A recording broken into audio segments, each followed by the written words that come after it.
Hello and welcome to episode 200 something. 324. 300 something of the DCP podcast. Tefty unfortunately couldn't be with us. He is deep undercover. It turns out that he is protecting a woman whose boyfriend stole a bunch of money from the mob, and he has to go deep undercover at kindergarten to get in good with the woman's daughter or something. Is this AI generated? Look, it's very important that he be there. It's important business. It's important cop business. Yeah. You could say he's a kindergarten cop. You could if say you wanted to. I wouldn't. Say that. I wouldn't. Anyhow, we got two new people here. Sir D. Do I call you Sir D? You show up as Sir D in the chat. That works. Okay, Sir Demetrius, Sir D. You're the guest tonight. Thank you for being on. I think this is your first time on DCP, right? It is. Thank you for awesome. having me. Thank you for coming on. And Lego will be joining us as a host. Yeah, thank you for having me. I'm so pumped to be here, y'all. Thank you so much. Pumped to have you. It's gonna be fun. Listen, we needed someone else who enters the Crucible at least a little bit. I need someone who can tell me about fusion rifles every week until I understand fusion rifles. Listen, which one is I can the best do that today. I'm saving that for video. No, I really am. That's like my entire past like 2-3 weeks has been going through every single fusion rifle in the game and trying to figure out what is the number one. But no, for real, with the Crucible, Rumble's back, so I really am in there all the time. I can finally just play that on repeat, and I think I've done like 4 resets within like the first week just playing Rumble, because it's so much fun to have a place where I can play Destiny and do a 1v1 and not get tackled by 6 supers. What's going on with matchmaking in Rumble right now? Is it the same kind of stuff that's going on in the rest of the game? It's just connection based. I'm pretty sure, like yeah. Little escape it's just from random matchmaking. I think I don't know if it's pure connection based. It might be weighted towards connection, but yeah, I definitely have had people in there that I'm like, I should not be playing this person. Like, I feel like there should have been more skill based something in there, because it would be like somebody who couldn't turn around fast enough to do anything. I was like, I just feel bad destroying this person. I need them somewhere they can have fun. Yeah. And Sir D, I like how we were talking a little bit before the show. You started off in Destiny, right? And then you went to Fortnite. You lost your will to live, I'm sure, over there. And then you came back to Destiny. You stream Destiny now, and you've been doing that since you said Shadowkeep, right? Yeah, around Shadowkeep, yeah. And how's your experience been returning from like the wilds of the Fortnite? I mean, I kind of like, I would pop in and play, like, it seemed like every few months or something. So I wasn't like completely, like when I came back, I wasn't like, whoa, what is all this going on? So it wasn't, and I played so much Destiny 1, and I mainly play PvP anyway. So it was kind of like within a week of being back, it felt like I'd been there the whole time, kind of. Yeah. And that was before, I mean, like subclasses were crazy different, or like the game was a lot simpler than it is now. So it wasn't too crazy. It has gotten more complicated, hasn't it? Mm-hmm. How did your community do with that? Like switching over to Fortnite and switching back to Destiny? Like did you get a lot of pushback from that?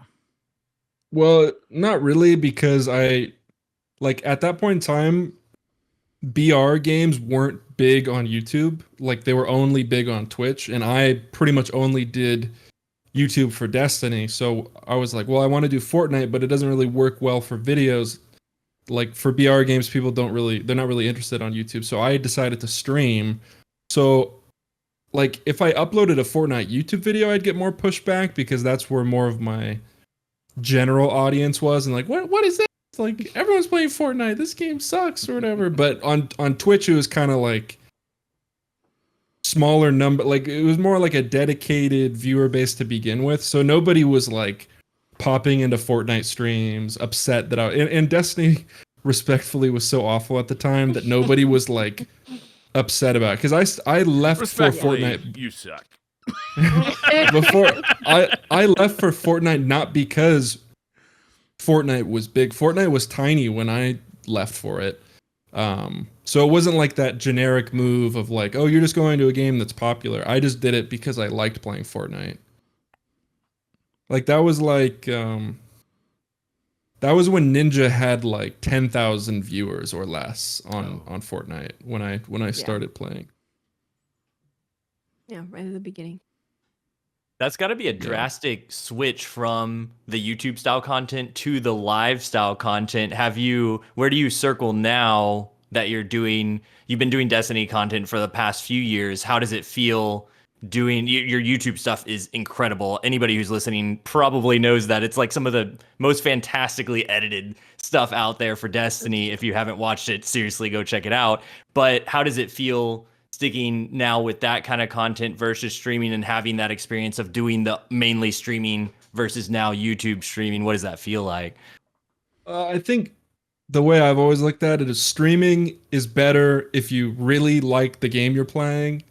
YouTube is better if you enjoy it, but you don't want to be sitting there playing it for 8 hours a day. Yeah. Because you're kind of pressured. Like if you're streaming full time and you're just streaming, you're not doing YouTube videos for it. You like sit down, you have to play for 8 hours. And especially if you are only like a PvP type person, sitting down and playing for 8 hours is like it's just like mental warfare essentially, to the point where if you're forced into playing something you don't really like for a really long period of time, it'll drive you crazy. So for Fortnite at first it was really fun because it's like I love playing this game anyways, so streaming was more natural because when you're really hooked on a game, you're less inclined to like get off and edit a video for it. You just want to keep playing. So I like streaming for if I love the game, if I like it and I'm more interested on making stuff about it, then I prefer YouTube. And just in general these days, I prefer YouTube. I haven't really streamed consistently since I left Fortnite. Nice. So for people who don't know anything about you, what was kind of your journey getting into Destiny in general? What made you become a Destiny content creator? Because you're the OG Destiny content creator. I was in either middle school or high school, I think. And there was a guy that just came to the school, and we didn't really get a lot of new kids at our school. It was like a charter school. And he was talking about like how he loved Halo and like, oh, the Halo people are making a new game. And so then I saw like they really didn't do a lot of they didn't show a lot of footage leading up to Destiny's launch. Like it was I think leading up to like 6 months before it came out, there really wasn't any actual gameplay footage much at all. So I was super hyped for a game that was like a year and a half away. So I subscribed to Datto when he had like 4,000 subs, and then More Console when he had like the same amount, and I would just watch their little like news videos every day. And because I was in high school, like my parents weren't just going to let me play games all day. So I knew that if I was super obsessed with Destiny, while I wasn't playing it, I could make videos on it, which was like the next best thing. So I started like 6 months before Destiny came out, I started making like Call of Duty videos just because that's what I was playing. That obviously didn't work out that well. Just because Call of Duty is so like it's so oversaturated. And then what game were you playing? Which Call of Duty? The Ghosts, I think. Call of Duty Ghosts. With the Ghosts. Yeah, I like that one. Yeah. So then when Destiny came out, and I wasn't even excited for the PvP. I wasn't even thinking about that. But when it came out, I just played a ton, and the videos were very low effort. It was kind of like you'd play a ton, and if you got like a 50 kill game or something, you just upload it. So it was, that's how I started. I'll be honest, if I got a 50 kill game today, I would upload it. I mean, doing it today is maybe more impressive. I know, right? Yeah. Tell us think I about remember- the editing process. That's what I Oh want to God, hear the about. editing. How long does it take you to Teach put us how something to together? edit. Do you still do it all yourself? Do you get help with it now? What's the story? It's all me. The only thing I hire, like I commission for, is like the brand deals. Because I don't know if you guys have done like YouTube brand deal stuff. It's all subject to so many changes where it's like you can't really make the brand deal with the video you're gonna put it in. It's like you need to send it 2 weeks before because you don't know if they're gonna say, "Oh, that's perfect, throw it up," or they're like, "You didn't mention that you can unlock a new hero in Raid Shadow Legends by downloading this thing." So then it's like there's so much back and forth. You don't know, and it's just boring, like editing for brand deals because it's all a lot of yeah. So I started commissioning an editor for that, but for my videos, it's all me. So Damn, all you. Dude. for That's a lot. the PvP videos where I'm just using like a gun or something, those used to take like the way it started was I didn't really know, like I knew how to split clips and stuff like that because I'd been making YouTube videos. But when I came back to Destiny, I was kind of like, it was boring to me to just go back and then just do the same thing I had been doing. So I wanted to get into like editing and sound effects and stuff like that. So I started just learning more and more, but I set a goal of making a video every day. So like it would go from a video taking like 3 hours to 4 hours to 5 hours to all the way up to like 14 hours. And then you run out of time in the day where you can't, like if I was making daily videos, I hit like the 14-hour mark per video. And then I kind of like was stuck doing the same thing for a while. So these days, a weapon review video will take like 25 hours or something of editing, and then like for a raid video or like the highly cut up PvE videos or just anything that's not a weapon review will take like 40 hours or so. Damn. And then depends on the thumbnail too. Sometimes the thumbnails take a few hours. I am so incredibly impressed right now. Like, I think Sir D I mean, he's already up there, but he just became like my idol when it comes to video editing. We had talked before and I knew he was pretty hands-on with his editing, but the fact that you do all that yourself and you're putting out this Destiny content as frequently as you are, and it's the quality that it is just insane to me. Cause it is, if you haven't seen it, I'm going to say it again. You got to go watch some of these clips because it's so well edited and seamless together when you're watching. You can tell there's a lot of time put into the editing that you're describing here. And yeah, I just can't believe that you do all of it yourself, even aside from the ad stuff. That's amazing. Thank you. Yeah. Like at the beginning, it was a lot of like, how hectic can I make it? And just like, I didn't really worry about the formatting of it too much, but more like just doing crazy stuff or whatever. But now I spend more time like I probably spend like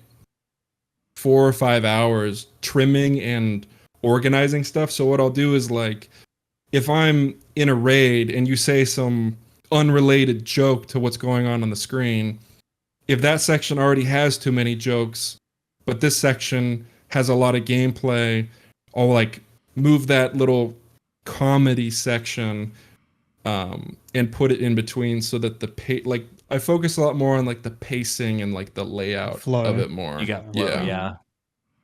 Because like I also realized that when you're editing it, you're paying attention to what's on the screen, so you feel like you don't need as much time to look at what's on the screen to see what's happening. But then it's like if I went back and watched an old video of mine that was made a while ago, it was like sensory overload where I can't even understand like what's going on at all. Good stuff. That's the thing with those kind of videos. You can't really get someone else to edit that because it's so unique to like your style. That, and if somebody that knew how to edit exactly like I do would probably charge like 90 an hour. And if the videos would take 40 hours of work, then you're pretty much so there's no way to do it really. Like even if even if I could like clone myself and my clone was charging $80 an hour, I would just lose money Yeah. on each video. So I was pretty much just like trapped doing it. When do you find time to play? Dude, that's what people don't understand. They'll say like, "Oh, you're using someone else's account for this video. You're lazy." I'm like, I would love to be playing a video game, not staring at my monitor for 14 hours a day, like editing stuff. So I play like 4 hours a week or something like that. Yeah. Wow. Yeah. But at one point I realized like for the PvP videos, it's worth it to play more because if you play bad in the PvP videos, then they're way tougher to edit or whatever. So I've been trying to shift the focus back a little bit. I always wanted to put up a video where I really got my ass kicked, just like really got shit on, and just see what the comments look like. Like, does anybody really watch these things? Is everybody just like listening, or like it would be like, oh damn, Briar, you got pooped on.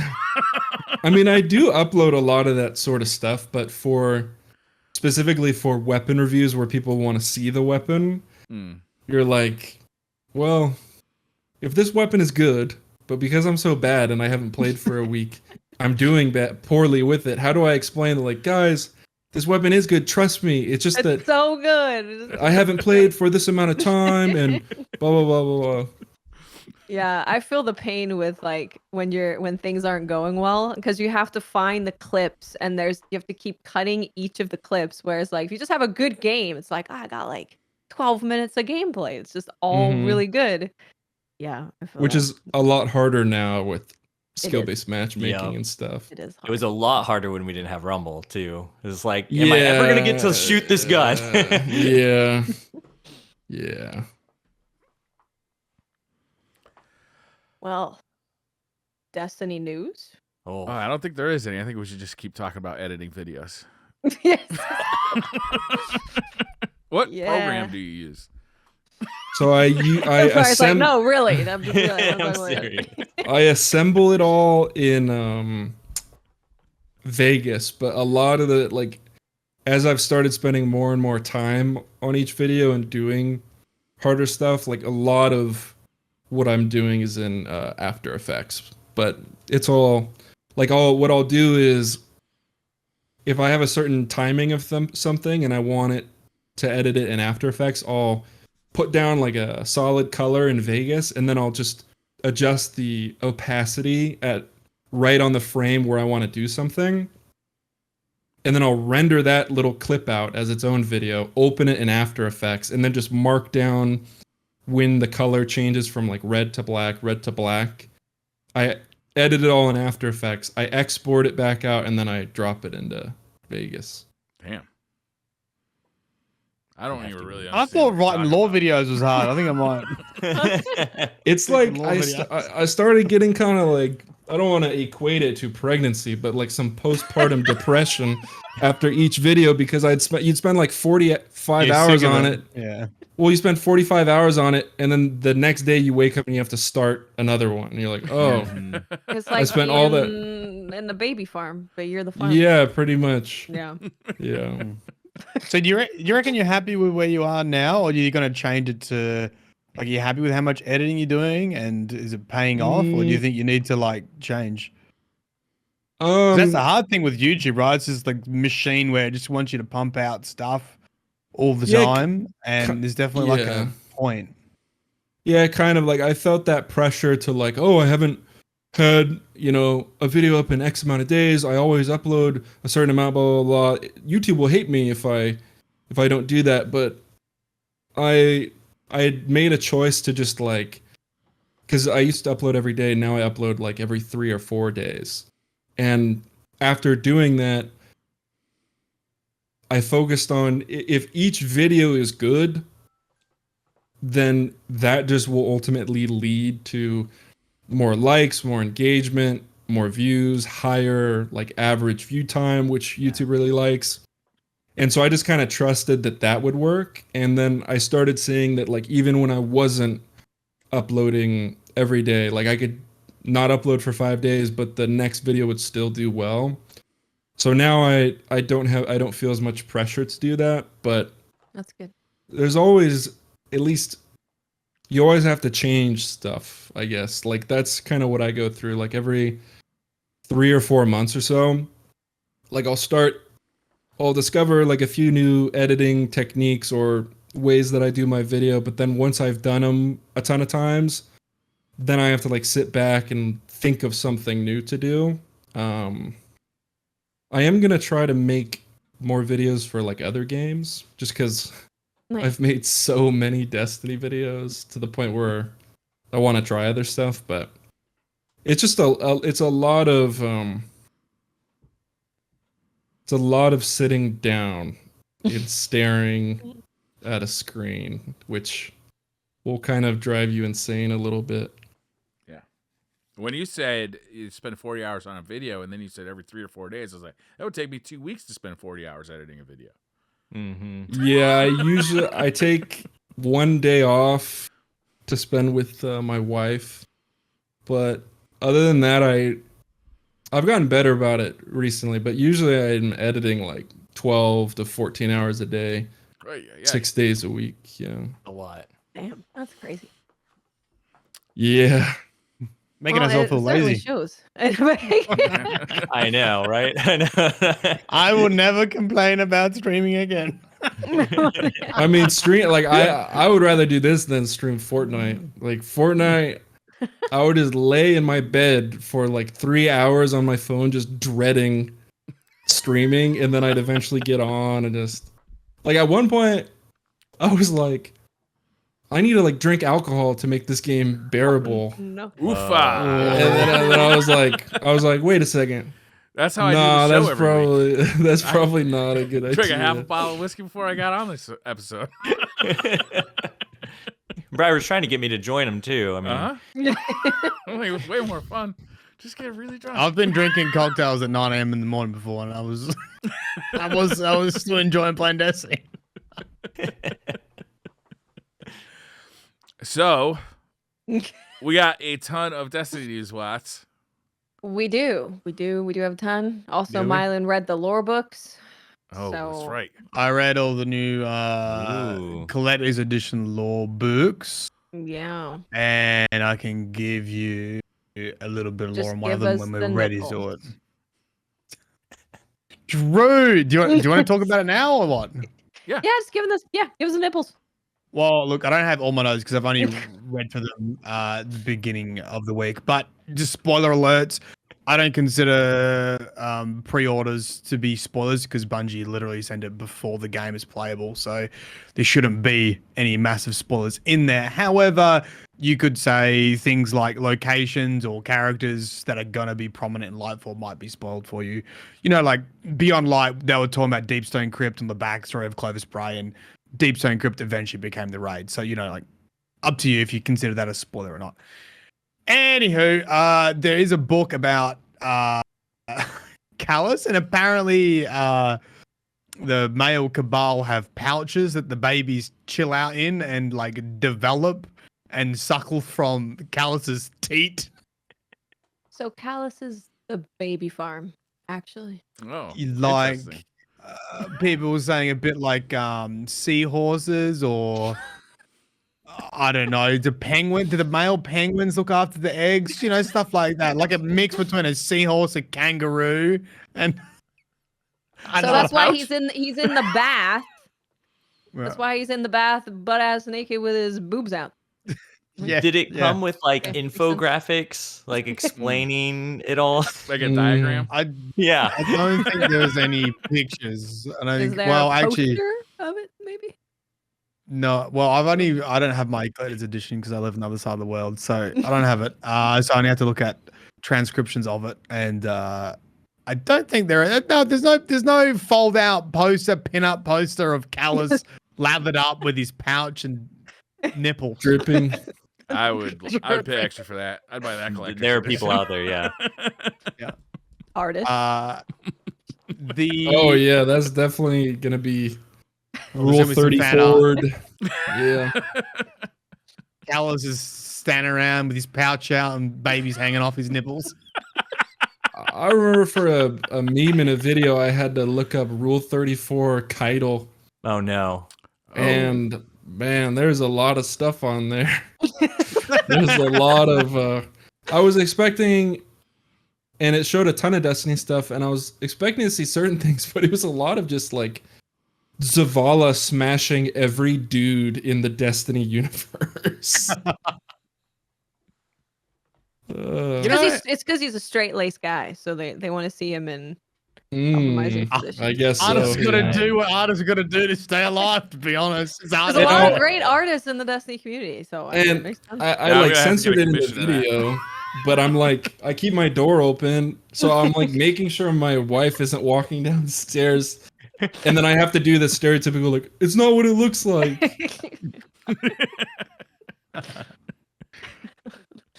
The other book that I focus on mainly, this is what the next video is about, is do you know Seth Dickinson? It was one of the authors contracted by Bungie, and he wrote Books of Sorrow, and he wrote a bunch of the collector's editions. I think he nearly wrote or is involved in most of them up to Witch Queen.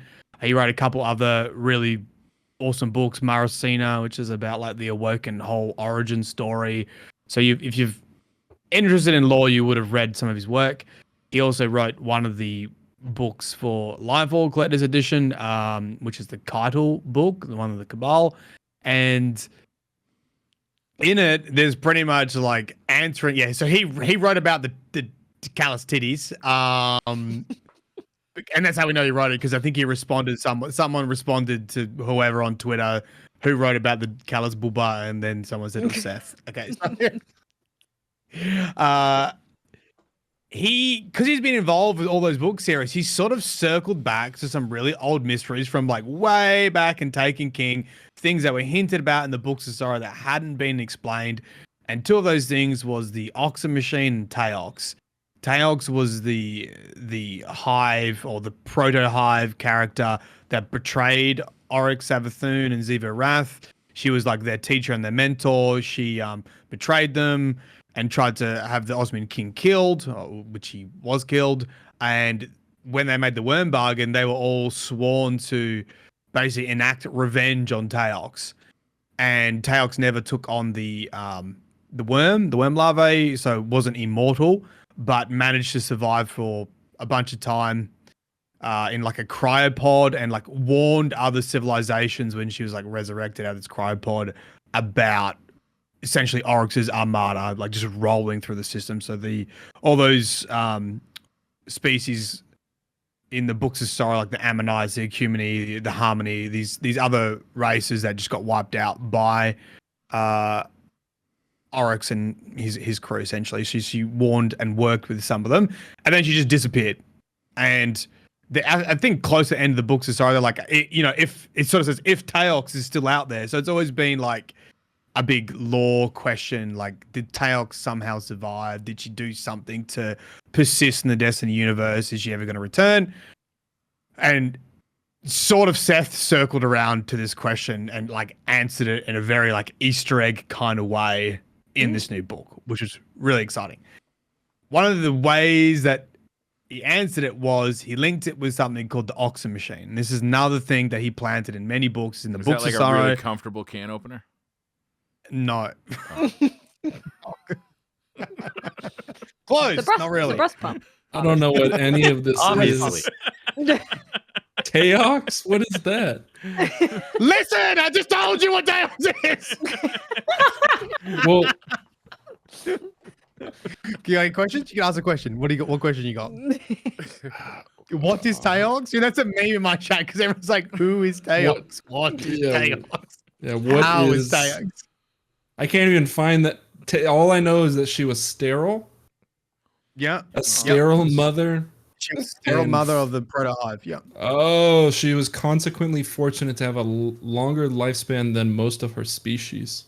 Because she wasn't a mom. Kids make you die Mm. faster. Can Yeah. confirm. So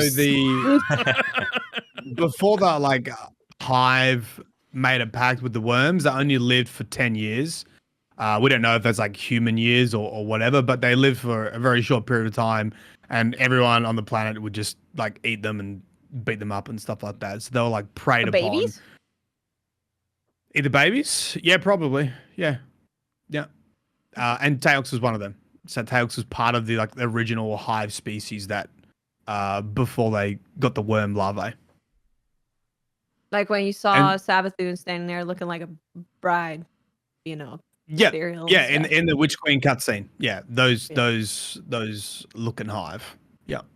And so the Oxa machine was something that Seth scattered in many Collector's Edition books as well. It's in the Books of Sorrow, it's in the Collector's Edition for D2, and it's sort of described as something that documents history, like a black box of destroyed civilizations, and also predicts the future with the help of scions.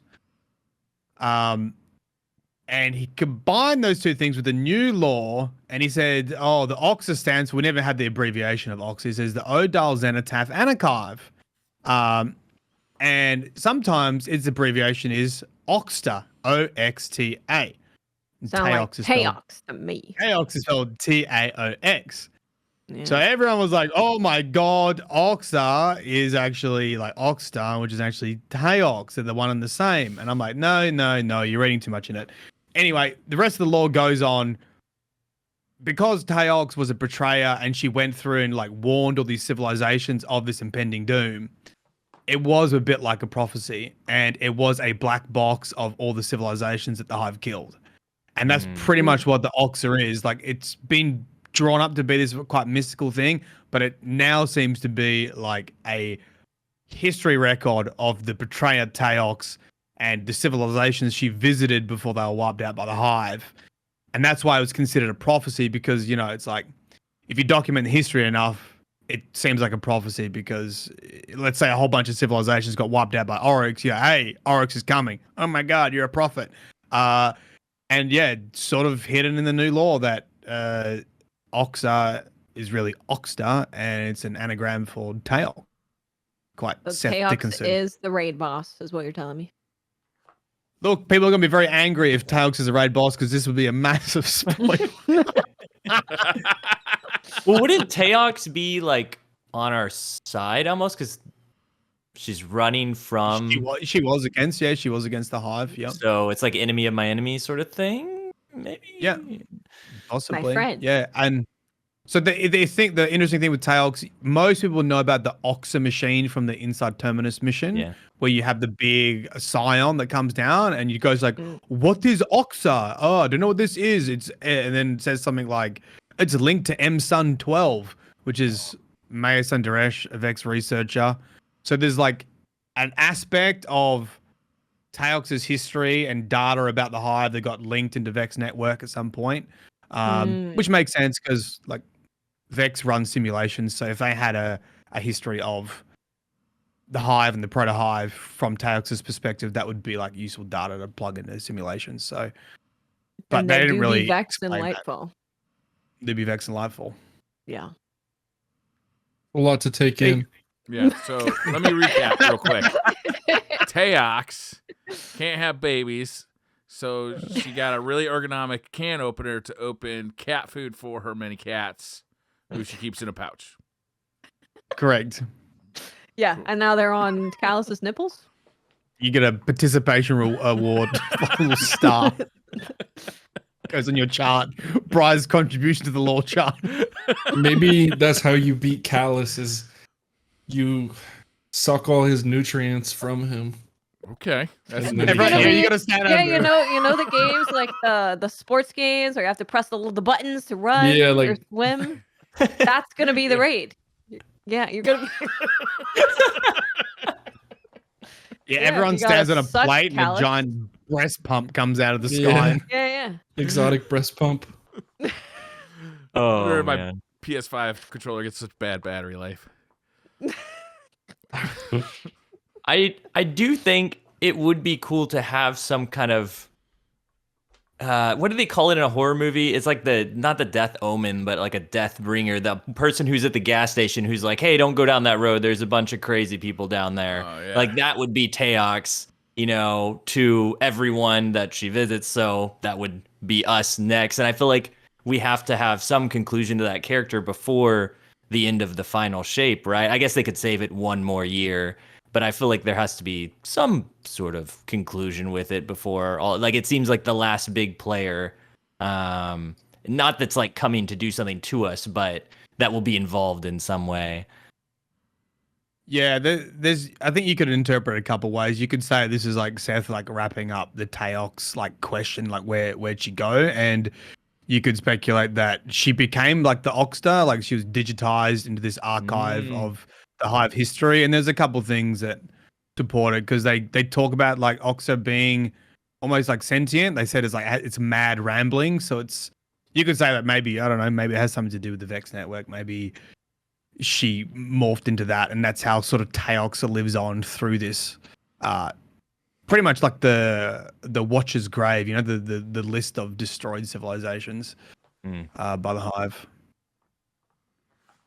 The Witness stole it and is using it for a kind of like a Yellow Pages to find new disciples. Because they're like, oh, this planet was everyone got. I like it when people do that. I'm going to reach out to them and see how they feel about joining the cause. That sounds right. Smiling, right? That's it? Yeah, it's correct. That's correct. it. Yeah. Good. Disciple choosing. Yep. Disciple Yellow Book. Yeah. Yep. Good. Done. There you go. I'll have more of the other books probably next week. I've read through them, but I haven't had a chance to really digest them. Yeah, I got them too, but I did not read them. But now that you know what's in them, I thought I read Zavala's letter, which was cute, but You want me to find the bit about the teats? You want to read them? I always listen to You more. wanna know where that is? on the The pound. Do you want to read those paragraphs with a live reading from Sir D? You want me to find them? I'll go like to Starbucks and read them. So, oh, what are you reading? This is actually Destiny 2 lore from the collector's edition. Do you know Cabal have pouches? They're marsupials.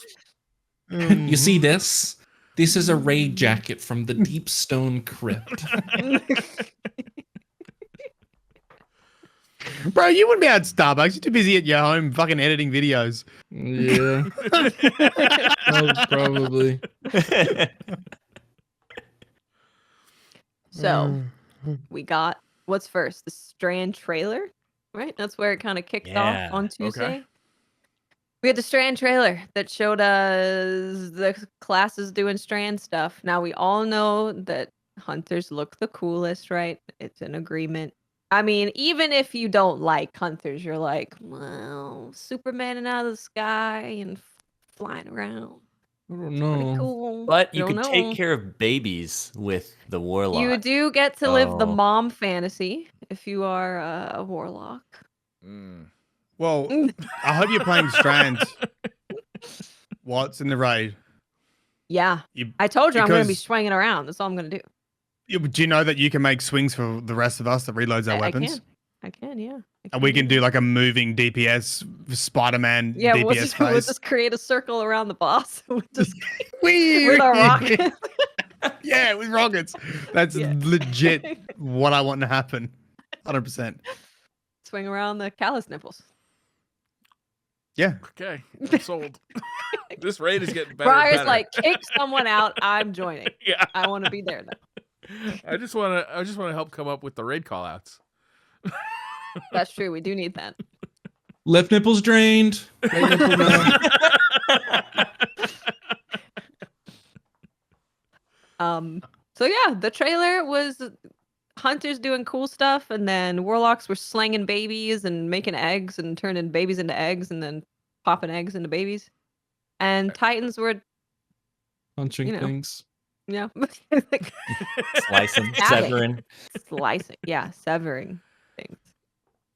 We got new verbs for everything. We got did. we got actually know what their melees are, what the supers are going to be called. That was what I was most curious about, was like, are we going to get the info on what the new verbs are? Like how we have Jolt for Arc and all the Yeah. volatile for Void. Because I was really curious, like, what are we going to be stacking? What are we going to be combining? And we actually got all those definitions in an article after the trailer, and then we got to see it in action. I almost wish I did it the other way around and read it before I Yeah. saw it, because seeing it, it didn't really click. Like, I was like, oh, that looked really cool. And I really like the nailing down they did on, it was actions per minute was the way they kept describing it in all the articles and everything. And it's like, that is so cool, because you see that in high-end PvP playing. Like, if you watch Surdy or Watts or anybody who is zooming around in the Crucible, you're like, oh, that action they did from the snipe to the reload to the slide in, like, that looks awesome. But now it's giving that accessibility to all players with a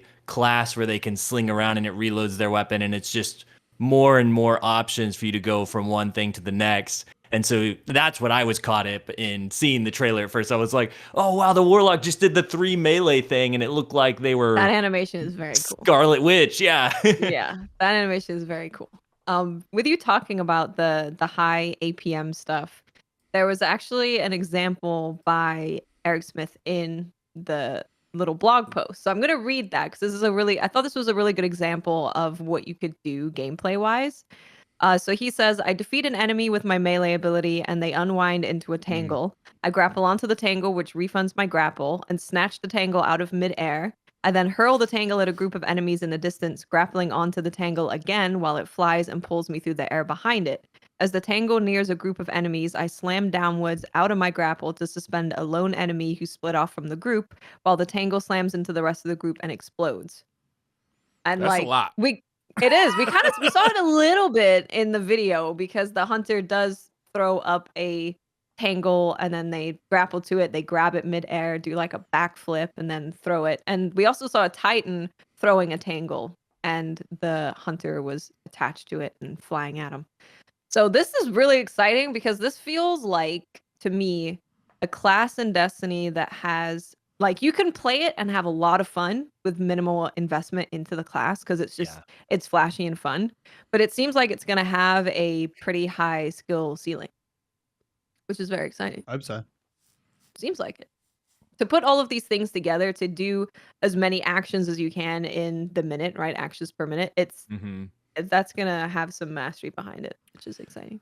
This And the is way you kind of a can- feature of like the classes 2.0, whatever they're calling them, is that 3.0? the chaining of like 3.0, yeah. yeah 3.0, the chaining of like your abilities to kind of keep everything charged up and going. And this sounds like it's gonna even like extend that and make it more lengthy, more fun.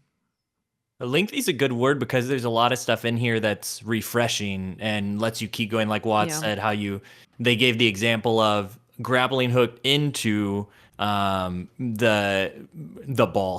Tangle. I keep forgetting the words for it. Yeah, they grapple into the tangle and then they throw it and then hook onto it again to fly towards their next opponent. And so every time you grapple onto that tangle, you just get it back immediately. At least for the hunter subclass, I think is the one that has that.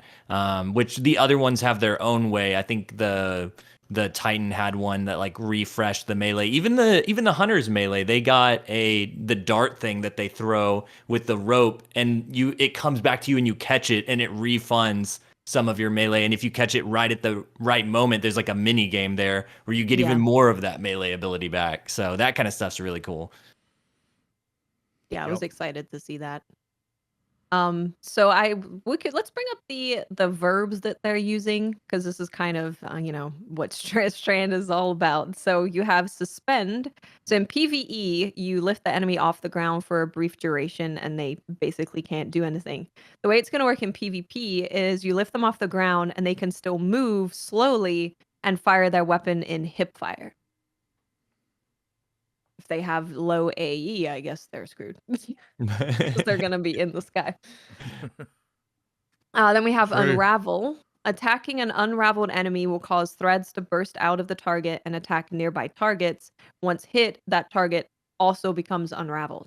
That's so just sick. like AoE, AoE, AoE, AoE. And there's with the tangles are essentially Warmind cells. Warmind cells got Sunset for tangles because they feel like the same role.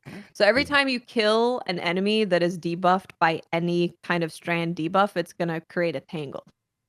What is an unravel? So if somebody is unraveled, Yeah. what does that mean? What does that mean? They've got like little spiky things sticking out of them, is what I'm Okay. imagining. And it Oh, have touches they other have they things. have they detailed what that does? Like if one was tangled, what would that what does that Oh, look the like? tangle is like the war mine cell. So it's like a green war mine cell. You could shoot it, it Okay. explodes, you can pick it Oh, up I or see. throw I it. see. And then the unravel is another debuff that just causes more enemies to get unraveled. So they have things, it just says that it causes threads to burst out of the target and attack nearby targets. And then it keeps going. So it will attack the other target, it will burst out of them, it will attack the other target, it will burst out. I imagine it's just like volatile, but Strand, right? Like they'll It sounds be similar. unraveled. That they'll have the green effect on them, and then when they just get Yeah. killed, rather than blow up like volatile, they'll Do something else, yeah.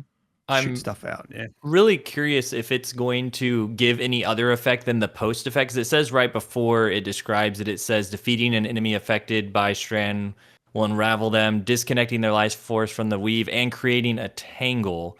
So it's like after you kill them when they're unraveled, then it is going to create a tangle. I don't know. Yeah. Like I feel like there's going to be some reason that you're going to want to unravel all the enemies. It's clear that it spreads really easily, but what exactly it's doing, like I know it's going to be, the way I think of it is like jolt, how you jolt a target and it says you have to attack an unraveled enemy to cause the threads to burst out. So kind of like how you have to shoot a jolted enemy to make the lightning go out. You'll have to shoot an unraveled opponent to make it go out, but what exactly it's doing to those opponents, it isn't super clear. I feel like in the article, other than it's more easily spread. So I'm guessing whatever it is, it's not going to be as strong of a damage thing as Jolt is. Yeah, the only thing we kind of have is where it says it will burst out of the target and attack nearby targets. So I assume that attack does like a little bit of damage, and then you attack them, and it will do the same thing. Yeah. Puppy. Oh, doggo. Aww. Lick a We even got Lick an the microphone. audio lick. Yeah. What? So cute. So cute. The other thing we have is sever. A severed enemy is less capable of affecting the material world, reducing their damage output. So sever reduces damage output. I see. This one's weird. Yeah. Like, I can see a benefit maybe for Titans getting in nice and close to like sever stuff so they're not gonna get doinked. But when else are you gonna want damage output less? I mean, unless I guess a so, raid boss is just like absolutely destroying you and your team keeps wiping. Like, I think that would be the scenario. Like, okay, I actually want less damage maybe- output. Maybe for like for example, the Spire boss room is like, I'm sure if you run, with a certain combinations of mods or whatever, it's less oppressive, but sometimes you're in there and it's so frustrating trying to do the objective when you're just getting like shot at by an infinite amount of things. So it probably wouldn't be the best option, because it seems like the best option is always just more damage, but it could probably, or for Vow of the Disciple on day one, we had a guy on a controller that could move in time when he was getting kicked. So I would have loved having that. Yeah, because that's he was that's actually driving insane. that was the exact comment I made on stream when I saw this. It was like day ones where you're getting like one shot by like bosses. I could see this being super useful, but I do think after like contest modes and that, like, unless you're right.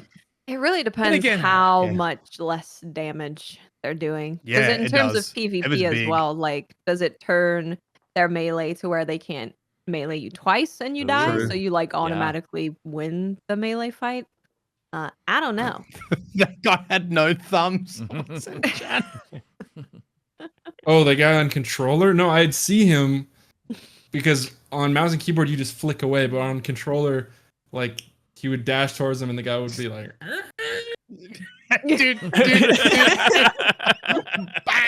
Need to up the sensitivity. Like we looked at it and I was like, I think this guy has died like 18 times more than everyone else. And then I didn't know he was on controller because that was the first day I met him. And then I started thinking about it and I'm like, hey, are you on controller? He said yes. And I went, oh, that makes perfect sense now. Oh, I'm just going to tell you I'm a controller player. Sorry. Yeah. Oh, sorry. It's like, I can't turn that fast. I can't look up. My bad. I'm bad. We then heard about the buff coming with Strand, which is woven mail. So Mhm. this is the Guardian getting sheathed in a protective mesh, reducing incoming damage. But the fun thing is, in PvE, it's going to cover your whole body.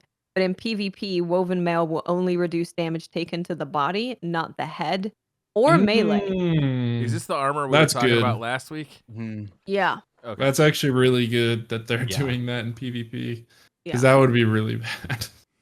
Yeah, I think it opens up the doors for different weapon types too, because like, you know, something like a shotgun fusion is going to struggle more against these potentially, or at least change the way you think about them. But a good sniper, if you're dead on, you're still going to have to be just as effective. If you're really good with your primary and you're going for your headshots, you're going to be just as effective. So I think that, like Sir D said, this could be really interesting in PvP. Yeah, for sure. Also, you can use glaives because melee damage is the same. So you could maybe more people run around with glaives. They're gonna grapple and then fall on top of you and glaive you. That would honestly be really frustrating to play against, because the way when somebody gets in close proximity, if they're not running at you dead on, of course, but if you're like jumping down on somebody, I was fighting one of those floating warlocks the other day that was using heat rises and just decimating a lobby, and I just flung myself up there and used the glaive melee on them, and matter if they used the Icarus dodge, the glaive just stuck to them and kept following them around in the sky until they were dead. I was like, this is great. I'm gonna do this all the time. Next we got some talk from Kevin and Eric just about the sandbox in general and how they made Strand. So definitely check that out if you want to read about it. Also check out the article in PC Gamer, because that was really interesting. But we're just going to go into the details of what each class does with Strand. So first we have the Warlock Brood Weaver. Now I understand why they're called Brood Weavers, because we have brood and hive stuff is always some mom.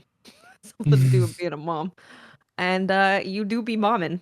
It's also worth noting that apparently the Warlock before, according to the PC Gamer article, they were going to turn into a spider.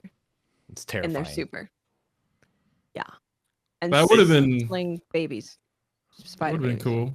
Yeah, They specifically said they were gonna make it go on all fours though, not two legs, but like off. Can you imagine that running after you in the Crucible? That is some nightmare fuel. I've seen stasis. I'm not phased by a spider. So Warlock's melee it's called Arcane Needle, a deadly projectile which tracks targets, causing high damage and unraveling them upon impact. Warlocks will be able to quickly chain stuff right there. What long Arcane Needle? Melee. Yeah. Oh, yeah. And then you'll be able to chain 3 Arcane Needles quickly in a row. So you're gonna have 3 charges of this thing. Of Arcane Needle. It looks cool. Melee. Yeah, it does look the cool. ranged melee, and it makes them unraveled, and then if you shoot them, they burst out and attack other stuff.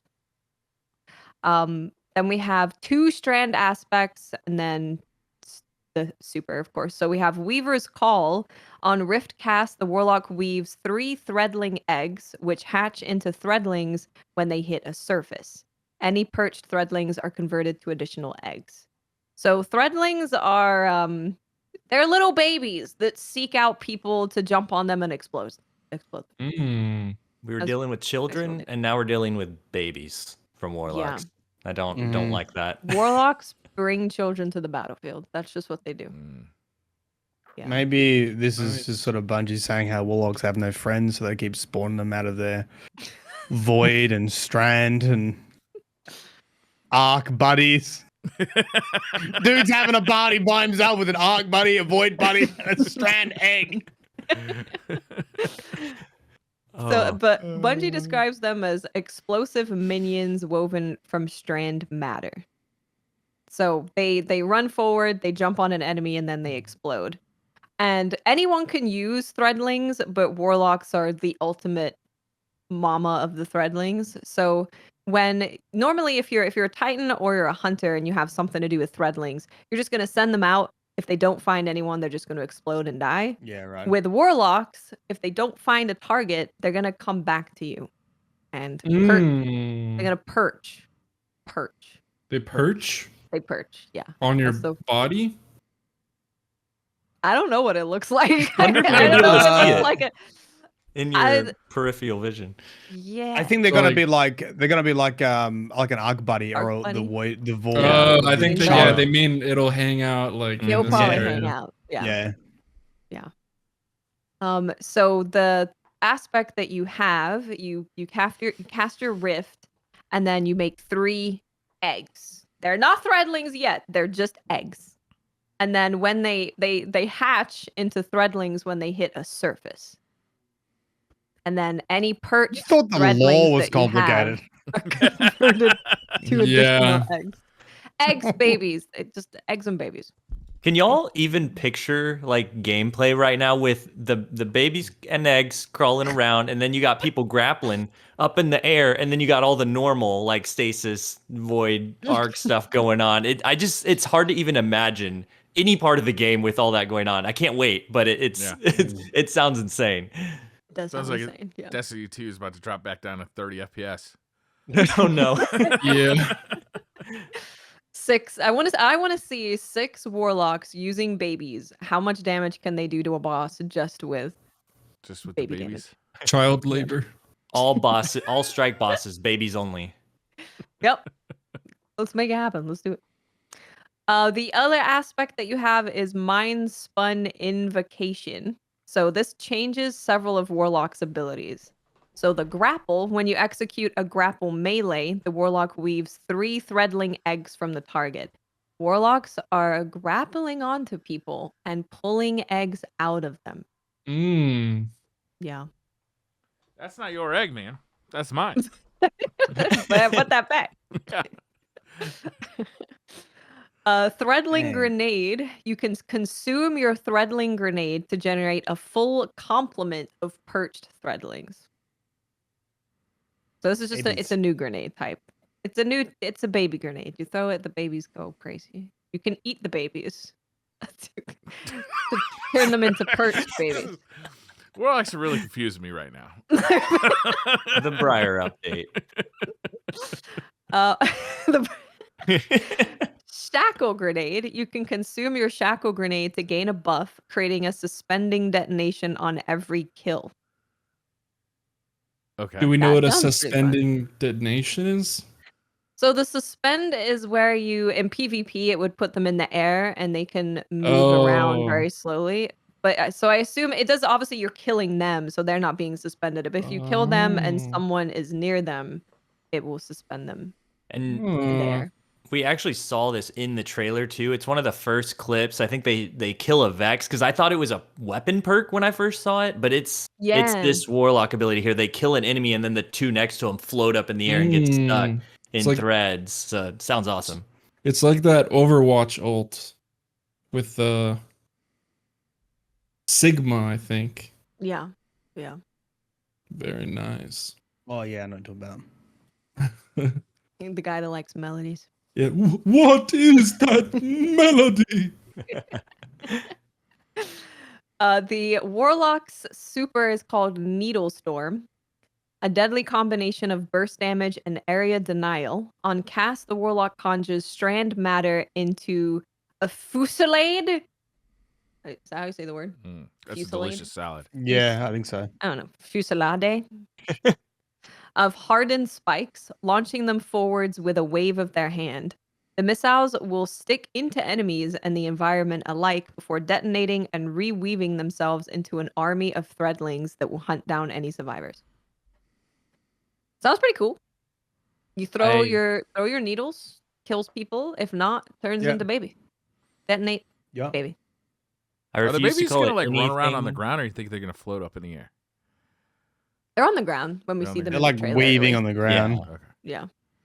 I feel like you have to call this bug barrage. Like that's the only Oh, acceptable bug barrage. Okay. term for Yeah. it. Yeah, because they said they didn't want it to be like Blade Barrage. But instead, it's bugs. I wonder how barrage. much they track in PvP. Like, it sounds like a better Nova. You just one shot a group of people, and then like you got threadlings that are gonna.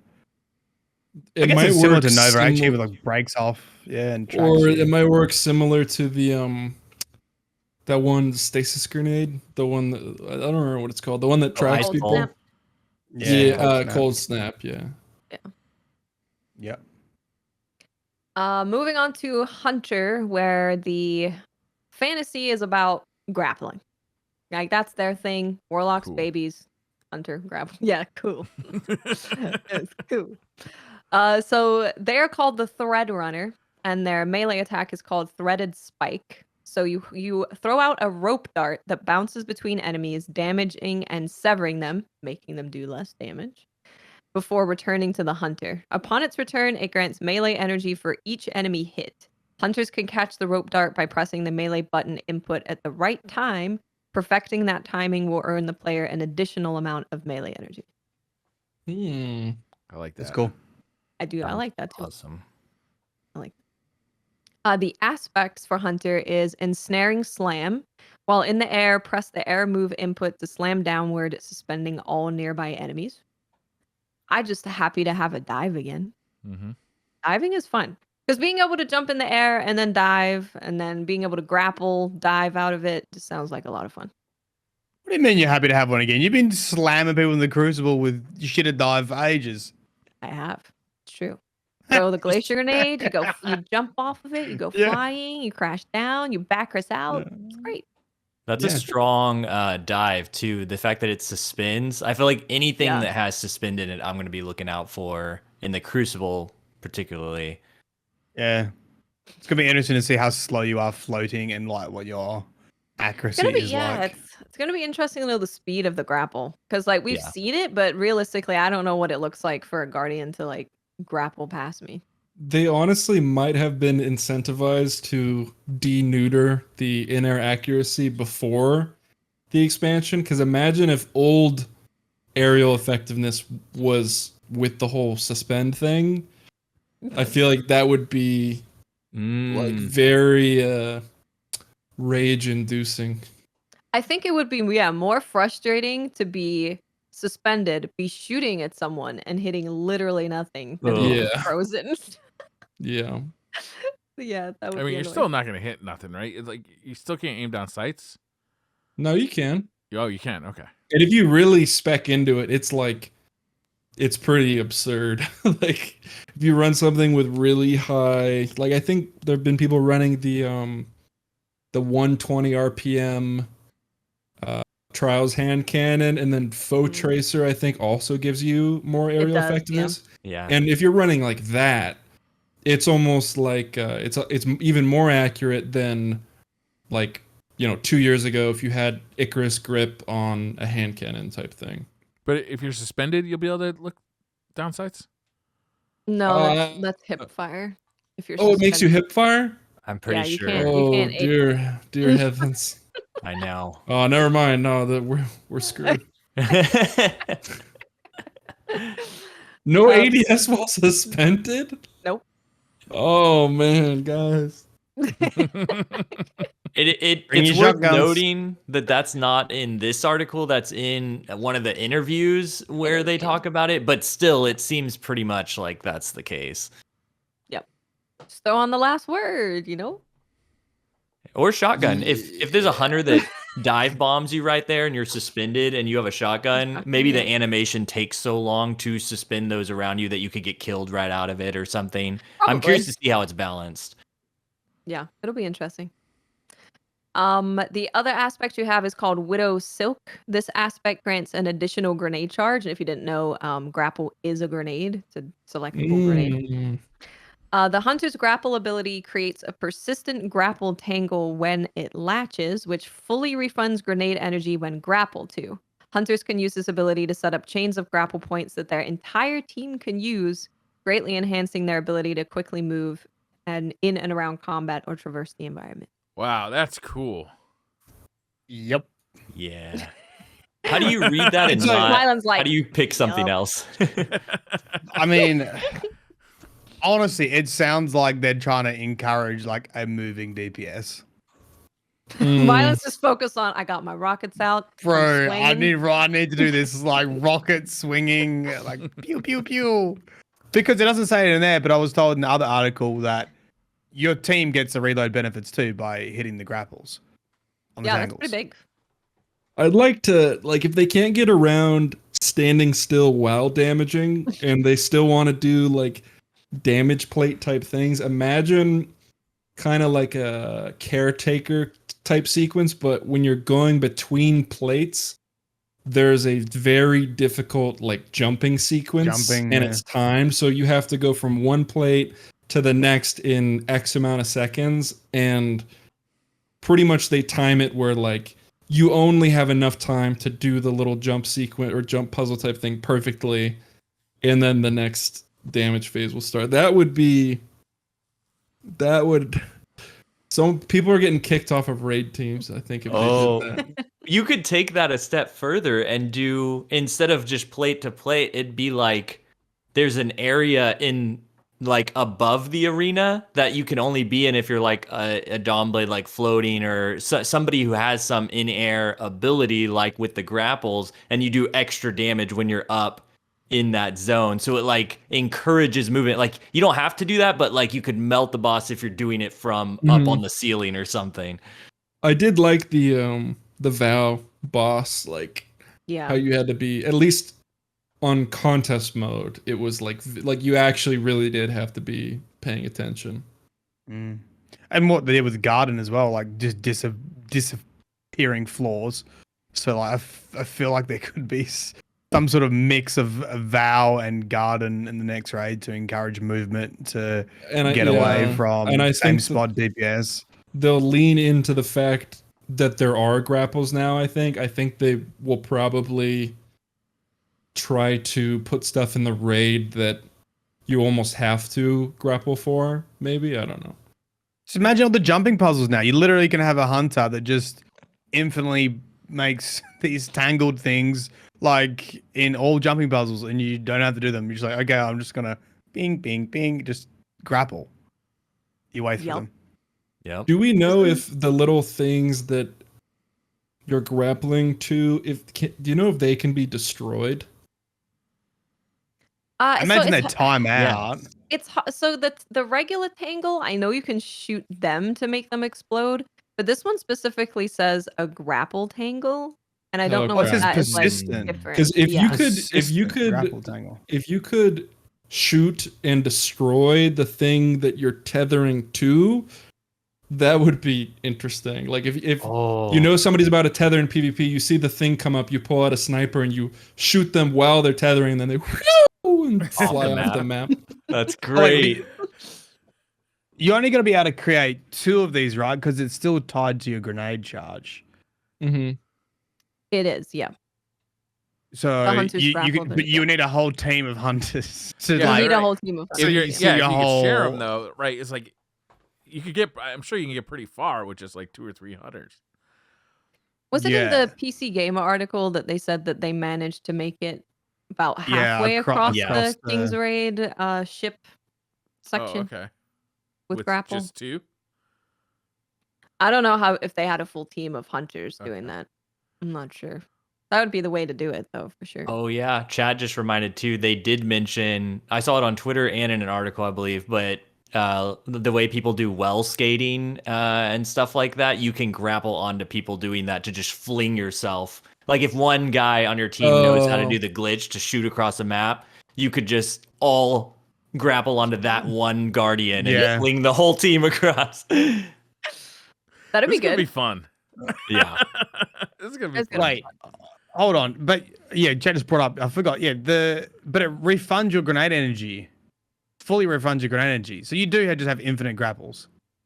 The only With thing that that on. could stop you is there's a 5-second cooldown between the 2 hunter grapples, so you can't do it like one after the other. Oh, okay. okay. There's a small cooldown there. Small cooldown. Gotta And coordinate. what was that they said about like killed by architects? How is that changing again? Because Oh, I that know was that in the For- was that in the TWAB or the other thing? Might have the been the other thing. abilities Yeah. article right after it. But yeah, you can't die to the architects really anymore. Because you're gonna be swinging everywhere. We'll see about yeah, that. you can still die to fall damage, but they're gonna patch that out too. Yeah, Lightfall. you'll still take damage Yeah. from physical collisions, but it will generally leave you at 1 HP instead of outright splattering you. damn, that goes to like 90% of my content. Oh no.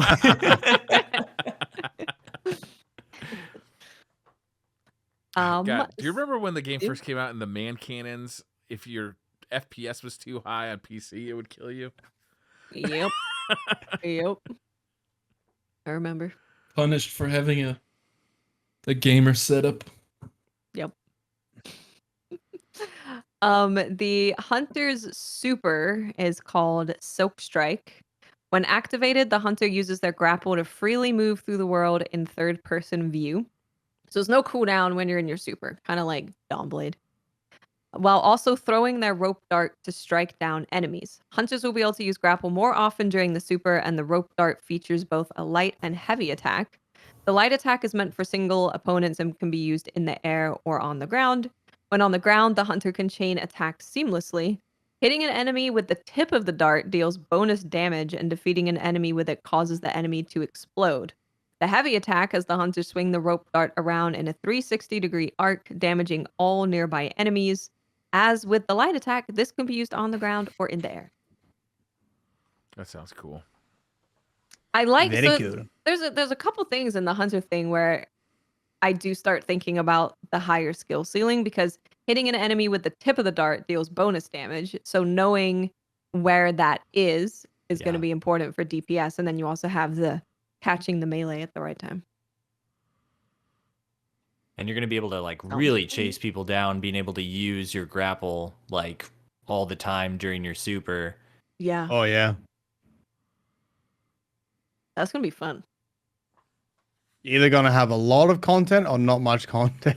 in Crucible. That's why I thought it'd be cool if you could shoot them and destroy them Yes. like while they were using the tether. But Yeah, that is a question I have. We actually don't know if you can destroy enemy tangles, I don't think. Right. Because you can Hmm. destroy friendly war mine cells. And if they're modeling them after the same thing, it's possible that you might be able to destroy enemy tangles. So I'm just watching like my whole team like get help through a jumping puzzle, then pull out the sniper and like the last person like goes with the dangle shot up dunk. I think Yeah. it would be objectively fun if they did something like that. But yeah, who knows? I just started picturing mayhem. I just can't It's fathom. gonna be tangles everywhere. Fry your graphics card. And lastly, we have the Titan Berserker.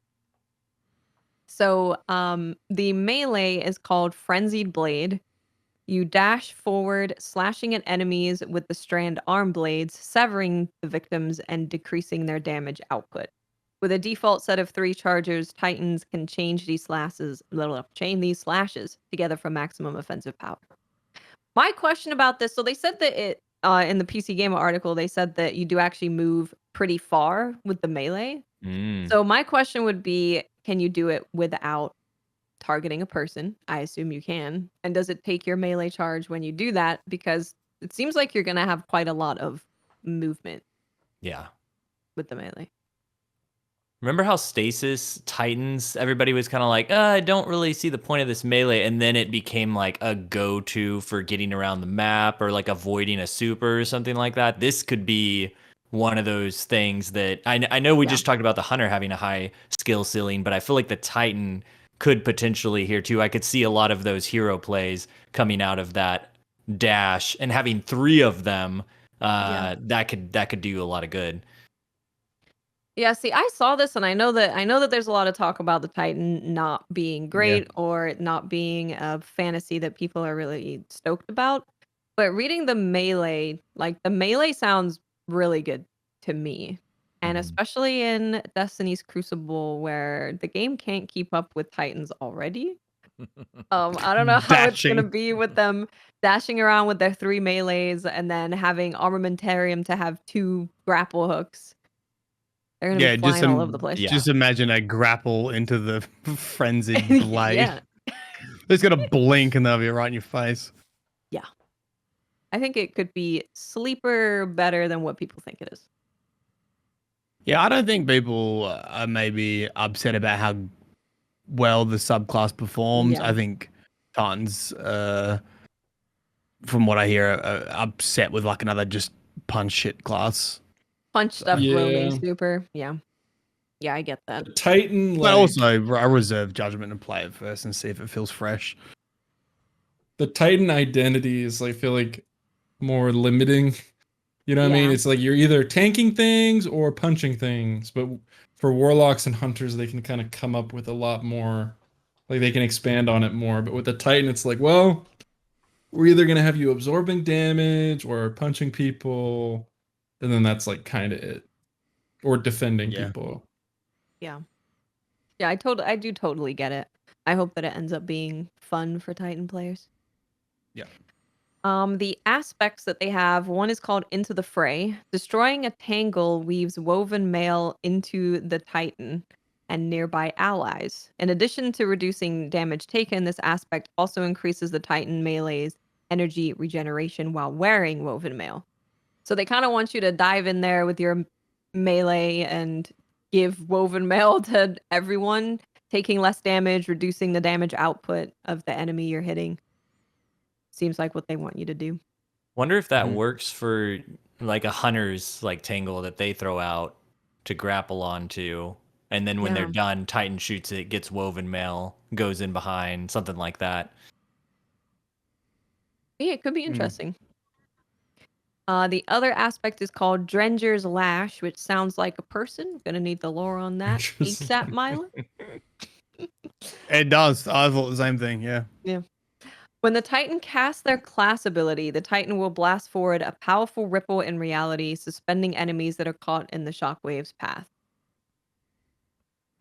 So with And then- that whole class like put together, we just talked about how Titans were always just the punch, kind of go forward, especially Striker, all the shoulder charge stuff we have now, everything's just like run in, forget about everything. But with this one, combined with the other one, or the melee that lets you move forward, it makes me think that maybe it's going to be a little more strategic with this class, like put down a barricade, the suspension things go out, which we saw in the trailer. It catches people, and then you use your melee to like close the gap or something, or you can just take them out from afar. But it like gives you more options rather than just I'm just gonna run in and punch stuff. Is what I'm hoping for anyway. Yeah, the cool thing with it is also when you kill anything that you've suspended with that, it will make a tangle. So then you're gonna be able to dive in there, destroy the tangle, get woven mail. Like that could be a pretty fun loop. Yeah. Yeah, good. I'm loop. assuming you'd just be able to like spam melee and you'll take out the tangle while you're chopping everyone else up. You could probably. Yeah. And you get the Probably. overshield with it, the Yeah. body armor. The super is called Blade Fury. Sees the Titan dual wielding fist blades and roaming the battlefield. The super's light attack is a supercharged version of the frenzied blade melee attack, and each light attack that connects increases the next attack speed, which tops out after 3 hits. You're gonna be fat and moving fast, and slapping fast, stabbing fast. Wolverine. In addition, connecting with light attacks also builds energy for the super's heavy attack with each hit. With the heavy attack, the Titan hurls a pair of projectiles forward that seek out enemies, suspending and damaging them. Titans fair- putting people in the air. Yeah. Fairly And interesting. chopping them up. You know, it actually reminds me of like MOBAs where there's always like a jungler that like jumps on people and has like has some sort of like frenzied attack and then it just keeps like You're buffing talking that. about Warwick, aren't you? Well, I don't know League of Well, Legends. I I'm was just like, talking about you played League that one time. You were so into it. You were ready yeah, to not jungling game. no. I'm thinking of Paragon. Remember that when Fortnite killed You're that? gonna I'm be thinking great. of Paragon with the there was a jungler in that had like this frenzied attack. Was it the one Blizzard made? No, it was Epic Games. Epic What Games. was the one Fortnite Blizzard got made? popular, and they said we don't need to make any games. Which one? Well, Blizzard may. I mean, Heart of the actually, Storm. yeah. Yeah, I was gonna say Eye of the Storm, but that was close. like, they're kind of similar. Next we just have the grenades that they talk about, which we already know it's the grapple, and then you have the threadling grenade, which will split into 3 projectiles that weave into threadlings upon impact. And then the shackle grenade, which is a bola, detonating in a suspending blast and sending out smaller bolas That's that also kinda A mean. suspend. bola. Bola. A bola. And then we have some fragments. So these are the fragments we're going to have access to, I assume, right away. Normally there's like a raid that unlocks some more, but I assume these are the ones we're getting right away. Oh, true. Yeah. You have Thread of Ascent. Activating your grenade ability reloads your equipped weapon and grants increased weapon handling and airborne effectiveness. Oh hell yeah! You're a hunter. Obviously, you're using that. You're going to be swinging everywhere anyway. Thread of Fury. Damaging targets with a tangle grants melee energy. Thread of Finality. Finishers generate threadlings. That'd be fun. I'm going to finish everything. If you're a warlock especially, it's going to be finishing everything. Make babies, turn babies into eggs. Thread of Warding. Picking up an orb of power grants woven mail. Which you're good. You should be able to have pretty decent access to that in PvP too, as long as you're making orbs with your gun. Reminds the me new of armor changes. There's gonna be a lot of orbs floating around. yeah, Devour on Void is kind of similar to this one, but It instead is, it's woven mail. You just made me think too with the finishers on the Warlock with the threadlings. If you do that and it doesn't find a target, that threadling would come back to you, right? And just kind of sit with you. So that is cool. Yeah, Warlock sounds pretty fun. Sounds pretty fun. That is it for the Strand blog. One down, 2 more to go. All right, let's go. Oh Good thing boy. we got started on time.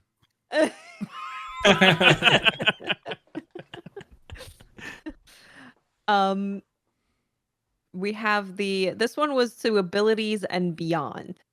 Oh wow, this is a long one. We just opened up. So, maybe we throw in an Astacross video and call it a day. Lego, would you like to take this one? Yeah, let me take it and I'll Sure. summarize a few of the things just yes. so we can get through it a little faster. So the big thing, like first of all here, is they're talking about the rework on a lot of the abilities. And what it sums down to is they rescaled the efficacy of discipline, strength, and each class ability stat on grenade, melee, and class ability regeneration rates. So in general, the regeneration rates provided by a tier 10 stat is now roughly equivalent to tier 8 in the previous system. So each stat tier now provides a more consistent gain in cooldown reduction rather than spiking heavily at lower tiers. So now when you think about you're running max mobility, max strength, it's basically like you're running tier 8 instead of tier 10. Okay. So it it's can't a go pretty as big high as it change. used to, but it's a more gradual change. Yes, it's more gradual. So before it was like you really want to build out your lower ones. The higher ones didn't matter as much. Now every single tier is going to matter. It just maxes out a little sooner. But also with that, they've given us more options because starting in Lightfall, you'll be able to run all the following ability energy regeneration mods at the same time and more freely able to socket multiple copies of each. So Bomber, Outreach, Impact Induction, the Kickstart ones, Utility and Melee and Grenade that are normally Stasis, which you can also now run in any slot. It doesn't matter what element gear you're running. So you can run each of these: Invigoration, Insulation, Innervation, Hands-On, Ashes to Assets, and Dynamo. Any element and you can run multiple of them at the same time, which is great. And it really helps out with that going from tier 10 stat down to now tier 8 is what the max is basically going to be. But you can spec out your Guardian to where whatever's important for you, you just really build into it. Yep. Question: can I turn off my camera and go feed my dogs real quick? Absolutely Is not. that gonna mess Dogs are up? Of not course fed. you can. You are good. Okay, Make I just them didn't know. starve. I didn't know if it would like change the camera location and No, then. it should be fine. Okay. If Cool. it's not, Be right then, back. you know, what are you gonna do? We'll figure it out. So also, in Lightfall, with those ability changes, they're also changing the Hunter dodge back to its original base cooldown. Marksman dodge and Gambler dodge. Marksman dodge has gone from 30. It has now been 34 seconds, and it's back down to 29 seconds. And Gambler dodge has gone from 46 seconds back down to 38 seconds. So I want to say real quick too, Yeah. because a lot of people are immediately praising this online, and I agree, like that's great. That I noticed it in PvE a lot today. I was playing some PvE and I didn't notice it as much in PvP, but when I was playing PvE, I was like, oh my gosh, the dodge stuff, I miss it. And then now it's back. But with that, just keep in mind that your max discipline, strength, class ability, mobility, all that is going to be lowered a little bit. So It is, just something to keep into consideration. While the base cooldown is reduced back to what it was, your max cooldown will not be the same, and no one's I haven't seen anybody really talking about that yet. Yeah. Correct. Yeah, nobody disliked that. Everybody likes having their base cooldown back faster. With the next one is roaming supers. They're doing a lot of work here to make it to where roaming supers are better for PvE specifically. In PvP, it's been better to just run the one-off and create all the orbs, but now they're increasing the maximum number of orbs of power that can be created from defeating targets with roaming supers from 5 to 7. So you can run your roaming super and help out all your teammates. We can't So hear he you. is He's muted. muted. He's muted. But he's about to say something. He's still going. We can't hear you. I saw a dumpy alert in the chat and my heart sank. It's Mylan is always having dumpy checks, and now they're asking for dumpy 1v1s. So I guess the thing I turned off was showing the camera on the Discord preview, but not in real life. Well, if I may, yeah. I don't even know if I should say this, but when I was 16, I left my stream on and I showered, Oh. and I was naked On stream, like walking around your room. on stream. Yes. Oh wow! Like So Wow. this is Full? something that yeah, but it's child porn at this stage. So you if got anyone- everyone. You got if everyone anyone- child born. if anyone had, so this used to be common Don't because share it. what Yeah. people would do, well, I don't have records of this, but if you a lot of people would, when they would end their stream, they do /host and then type in a Yeah. channel name, Yeah. and then the video would show up on PC of the stream you hosted, but on Right. mobile Oh. the stream was still going. So Oh. I come in, I'm like typing on and I look up and I'm like, and I end my stream. And I think I like looked at the viewer list and I modded all of them and like paid them all $5 or something like that. Like, Why? What was so urgent? You needed to come into your room naked, to, like follow up on the stream. Oh no, I was living with my parents obviously, but so there's a door in my room, and the door, like my room was connected to the shower. So imagine just like this, Oh right. except for I just get up and I the shower. shower And was I right there. came back into my room after I showered, and I think I was like messing around for a few seconds, and then I looked and I was like, oh my god, wow. I was like freaking out, like I had a full-on like schizo situation where I was like checking Twitter and yeah, that'd be scary. Of course, Pretty yeah. bad. Jeez. Yeah, no, that was and then once you Was know it a at that, cold shower or was it a hot shower? that's what I was concerned about is The water was I cold, was- Jerry. yeah, I was like, I honestly don't remember the details, like those specific details, but that Oh, was man. like, yeah, I was like, because there was, I mean, this was the PvP sweat community. There are some cyber villains, right? No, Lurking. they're very nice Man. people over there. I'm So I was ready to like be like I was ready to have that Bullied. leverage. And then at this point, if anyone brings it up, it's like you're just gonna get arrested for having like literal child. Well, my window's open, so I won't say that. But Mm. yeah.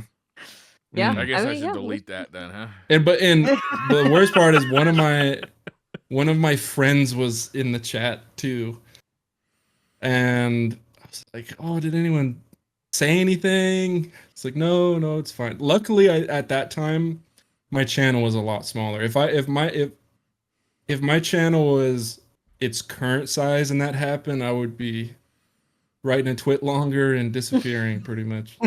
Man. I am sorry for any flashbacks that we just incurred. No, I mean I think about it often, so. It's not- And I'm You glad haven't that learned your bloody mistake, have you? You left your camera on. I never use my camera or even have a camera. Use it on Discord. that Yeah, that so- ended the camera life right there. That was it. That's how No it more that's how it cameras. ended. Yeah. Yeah. I can't be Yeah, trusted no, with that this was thing. pretty bad. Pretty low camera angle too. Give- it gets worse as it goes. yeah. Yeah, no, that was what a time to be alive. Oh. Well, roaming supers. Speaking of roaming. Talking of tangles, all right. Speaking of tank. Or one-off supers. Decreases the maximum number of orbs of power that can be created from defeating targets from 7 to 5. So basically, summon it all up. They want you to use more roaming supers in PvE. Right now, there's not really reason to. This gives a little bit more reason to creating orbs for your teammates. Note, Yep. the Orb of Power generation from Well of Radiance, Ward of Dawn, and both Shadow Shot variants is unchanged. So this just deals with all the other ones. They're also making a change to the only 3 supers in our longest cooldown tier, reducing their base cooldown by 1 tier. So Hammer of Soul, Daybreak, and Spectral Blades will all go from a base cooldown of 10:25 to 9:16, which is a pretty big jump. A lot is, faster super yeah. for those ones. Good to see. And then I think one many of us have been waiting for, especially if you've been playing Iron Banner recently, Ward of Dawn is getting a change. Now Ward of Dawn's maximum health has been reduced from 13,500 to 8,000. And damage big dealt to change. the ward by PvE combatants has been reduced to compensate. In general, Ward of Dawn's effective health in PvE should not meaningfully change. So huge change. Yeah.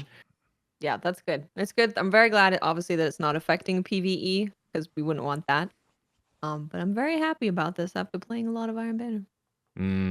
They did a lot of good changes there too with the PvE stuff, not letting it affect it, and because it goes on here. It used to be also for PvP, different energy types, like energy weapons would do 2.5 times damage to Ward of Dawn, and kinetic weapons only 1. Now everything does 1.5, so they kind of evened it out. And then Armor of Light has been updated to reduce its potency in PvP. Maximum health reduced from 425 to 300. So that's a huge jump down for the Armor of Light buff inside a bubble. Yeah. Not going to be near as effective. And then it also, for PvE, now inherits the Void Overshield's 50% PvE damage resistance, which is cool because it's like, okay, we're lowering the max health, but also giving it this Yeah. from the Void Oh, Overshield. okay. Sorry, you froze for a second, like right at a pivotal point. And I was like, Oh, I did? We're Oh, all no. hanging on your words. Like, and and what happens next? my dying Oh. wish is to.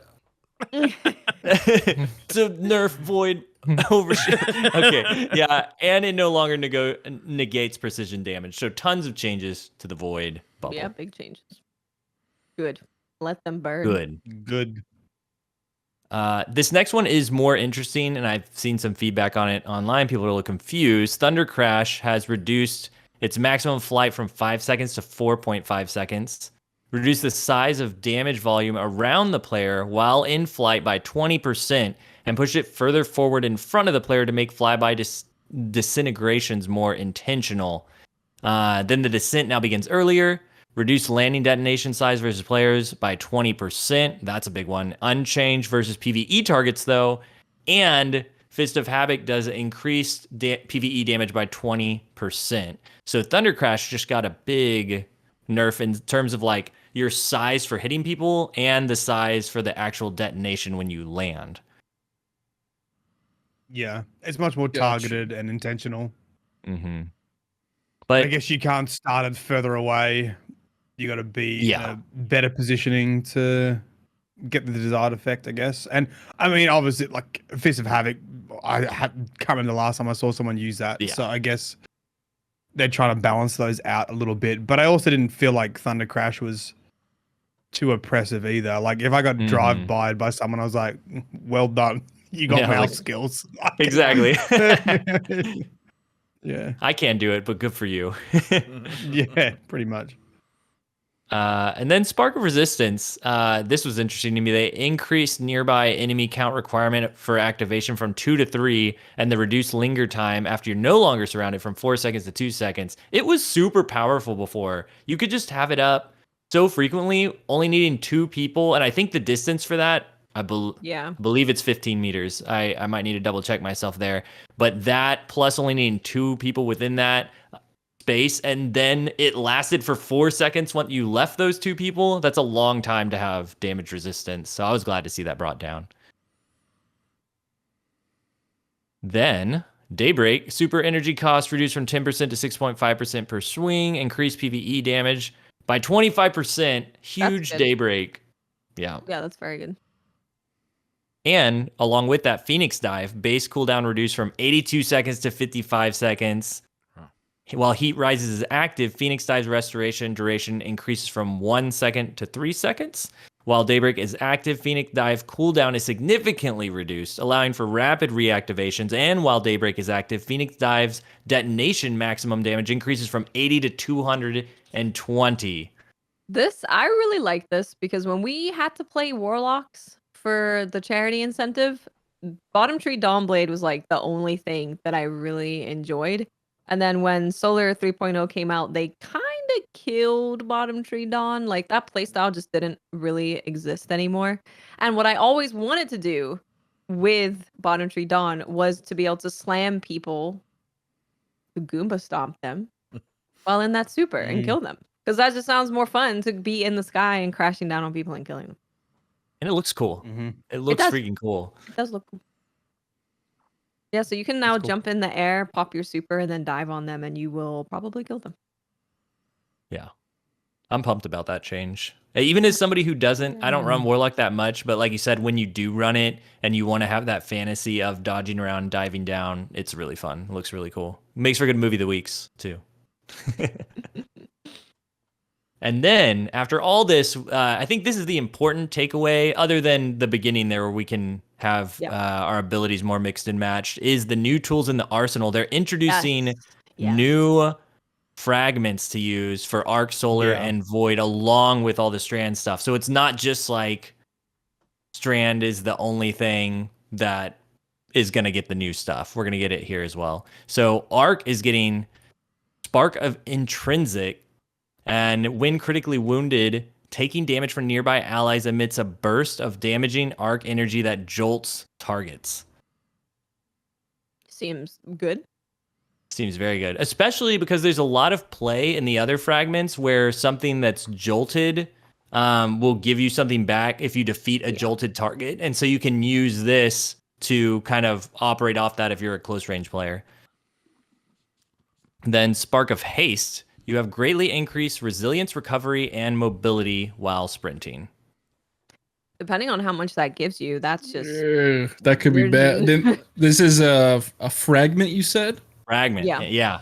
Wow. Because at least with hand cannons, it's like a threshold thing where you're like spraying someone with an auto rifle. If they take an extra bullet, who cares? But if that can make it so that you survive from a hand cannon by like a full extra shot, that could be pretty crazy. Yeah. I'm Getting imagining away. Yeah. do buffs go above like the stat threshold, or is it like you could still only max out 100 resilience? So it's not. Oh, It shouldn't maybe. change like time to kills okay. or anything. Yeah. It'd they just maxed be out. like you wouldn't have to spec into resilience, and you might get 30 points or whatever when you're I sprinting. get it. Got it. Okay. But Oh, that that makes still sense. that still makes a big difference, like Sir D brought up, because a lot of hunters out there run that lower resilience level because they're specking into all the other movement abilities. So this will help if you're one of those players. Okay, that's good. Not only that, but you could stack this on top of things like the Titan. I think it's a Titan only thing where you're running and running. No, it's everything. A fragment that regens, another one regens while you're running, and you're amplified, I think, or something like that. But there's multiple things that like when you're running, or even a hunter that's running, not Stompies, but the one Frosties. Regen stuff. Frosties. Yeah. The Interesting options. forgotten ease, brother. Yeah, true. Next up, we got Solar Fire Spite. This is not a fragment. This is. Oh, wait. Maybe it is a fragment. I thought it was just like, hey, we're introducing this thing. But Fire Spites are created by a suite of new and existing solar fragments. Yeah, so this is just a verb. Fire Spites are created by a suite of new and existing solar fragments and grant grenade energy on pickup. This is a new object. Yes. For solar. Yeah. Yeah. So there's Like one for stasis Void shards. too. Skipping ahead, Void Breach, that's created by a selection of Void fragments as well. So Solar and Void both get those, just like Arc has Ionic Traces. Yeah, I was like, what's Ionic Traces? Yeah. Okay. Yeah. Yeah. And so the new two solar fragments are Ember of Mercy and Ember of Resolve. Ember of Mercy, when you revive an ally, you and other nearby allies gain restoration. Picking up a Fire Spite also grants restoration. Yeah. Yeah. That's, in trials, it's gonna Restoration be- is so strong. I do think I have It's more very issues with strong. restoration than I do with like resilience, to be honest. Yeah. I struggle again. Like it's probably the most frustrating part of the game for me is playing high restoration opponents that have a lot of different means of doing that. It's one of the things that prompts me to run special weapons as my primary, because if I'm using primary in a gunfight where somebody's constantly using restoration, it's like the time to kill just goes out the window, and what am I Yeah. even doing? Yep. And they're gonna have Mhm. healing grenades as well as Yep. rezzing people on getting healing. Yeah, we'll see how it plays out. Just reses will become even more important. Ember of Resolve's the other one, and that one, Solar Grenade, final blows cure you. So that's like the instant heal. Yeah, warlocks using the throwing grenade build. If you're already running that, like you're not gonna die. It's nice you have to do something this time at least with It is. what It's was it, Solar Grenade Lauralee? Final blows. Yeah. Yeah. Yeah, it's final blows. And then they adjusted 3 of the old fragments. Ember of Tempering now creates a Fire Spite on solar weapon kills while active, in addition to its original effects. So a lot of this is just incorporating the Fire Spite stuff. Ember of Combustion creates a Fire Spite on solar super defeats, in addition to its original effects. And then Ember of Searing now creates a Fire Spite when defeating scorched targets, in addition to its original effects. Interesting. then- Man, Sunshot's gonna be pretty nice with that. Because Yes. everyone's gonna be scorched all the time. Yeah. Void. Oh boy. Void, yes, okay. The 2 new fragments here, Echo of Cessation finisher final blows create a burst of void damage that causes nearby enemies to become volatile. Defeating volatile targets creates a void breach. So that one's I like anything that has anything with volatile in it. After Falcons, I'm just Yeah. obsessed. So Yeah. Yeah. And void breaches give you class energy on pickup. yeah, They do. Yeah. yeah. Oh, I should have. Yeah, I should have. I kind of skipped over that talking about them. That's important. Mm. And then Rather than grenade, which is what you get from solar. Solar. yeah, Because wells used to just give you ability energy across the board, right? it was Yeah. minimal though. I'm wondering if this will be more. Maybe they might be able to be more because it's more specialized. Whereas Yeah. if it's everything, then they don't want to make it too crazy. Yeah. And then that last one, Echo of Vigilance for Void. Defeating a target when your shields are depleted grants you a temporary Void overshield. The other one that has been up in the Twitter. Yeah, that's like That if seems you're pretty strong. in PvP and you're in a gunfight, your shields are probably depleted most of the time. And when you kill them, when you win your gunfight, you are gonna get an overshield. Like every time. Awesome. Like that seems easier and better than putting a Titan wall down to get a shield. Titan's gonna do both. It's You're the gonna need to. stacking. Yeah, it's Yeah. the Wait. stacking that worries me. So anytime Mhm.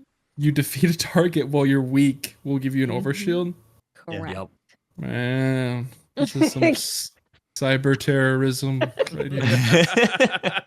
That's gonna be interesting. Yeah, Yeah. you Oh, remember Oh yeah, One-Eyed everyone in chat Mask spamming. and- Yeah, one-eyed mask Yeah. fragment. Yeah, How- essentially. Yeah. Well, yeah, no, that is pretty crazy.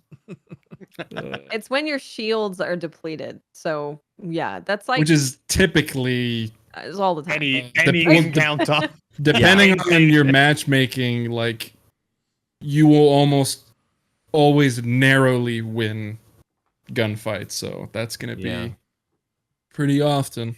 Stack it with Devour. You instantly heal and get an overshield for every kill because it's void. Yeah. There's going to be some scary stuff. One thing to keep in mind with all this is they don't really talk about the negative effects that often come with fragments. Like, what if this is like Oh, minus 20 recovery or something? You know, like they could do something like that to make it not just a free overshield all the time. So we'll see what they end up landing on there. true. We'll see. Yeah. And then we got 3 final ones updated for Void Fragments. Echo of Domineering now creates a Void Breach when defeating suppressed targets, in addition to its original effects. Echo of Harvest now creates a Void Breach when defeating weakened targets with precision damage, in addition to its original effects. And Echo of Starvation now grants Devour on picking up a Void Breach, in addition to its original effects. I'm excited about that one for PvE. Yeah, that That's sounds very good. strong. Yeah.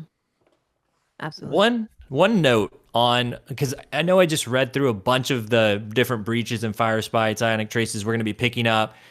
I'm wondering if this is going to give us any of the weapon buffs that we got like from Font of Might. I feel like they mentioned that somewhere, and I'm wondering if this is going to be in PvP too, and it's going to be like universal, or if it's going to be like the Font of Might well system of old, because if it's new and you can use this in PvP and get a Void Breach, like suppressing a target isn't that hard. Like with a Void Hunter, you do your slam down smoke, enemy suppressed, shotgun them. Now you've got Devour just from that instead of picking up an orb. Stuff like that. I'm curious if you'll be able to go off of the Void Breach and the Fire Spite and that kind of stuff. I'm really interested to see how that all plays out. Yeah, we'll see. Yeah. The void stuff always scaring me. I don't like overshields. I'm really tired of shiny guardians. Yeah. Guess what, Watts? I'm tired of you being invisible, okay? I'm not. I lose 40 meters of my radar. You can see me coming from 40 meters away. And I don't even know I you're don't play there. Crucible. It's a horror movie. That's why Lego's here. So I can finally have someone to talk to. Oh, well, I got okay. you. When we get the next law person on, so I can talk to someone who knows We read know the the single lore. paragraph. You heard We us call about the Bife every nipples week. and the- He doesn't answer our calls.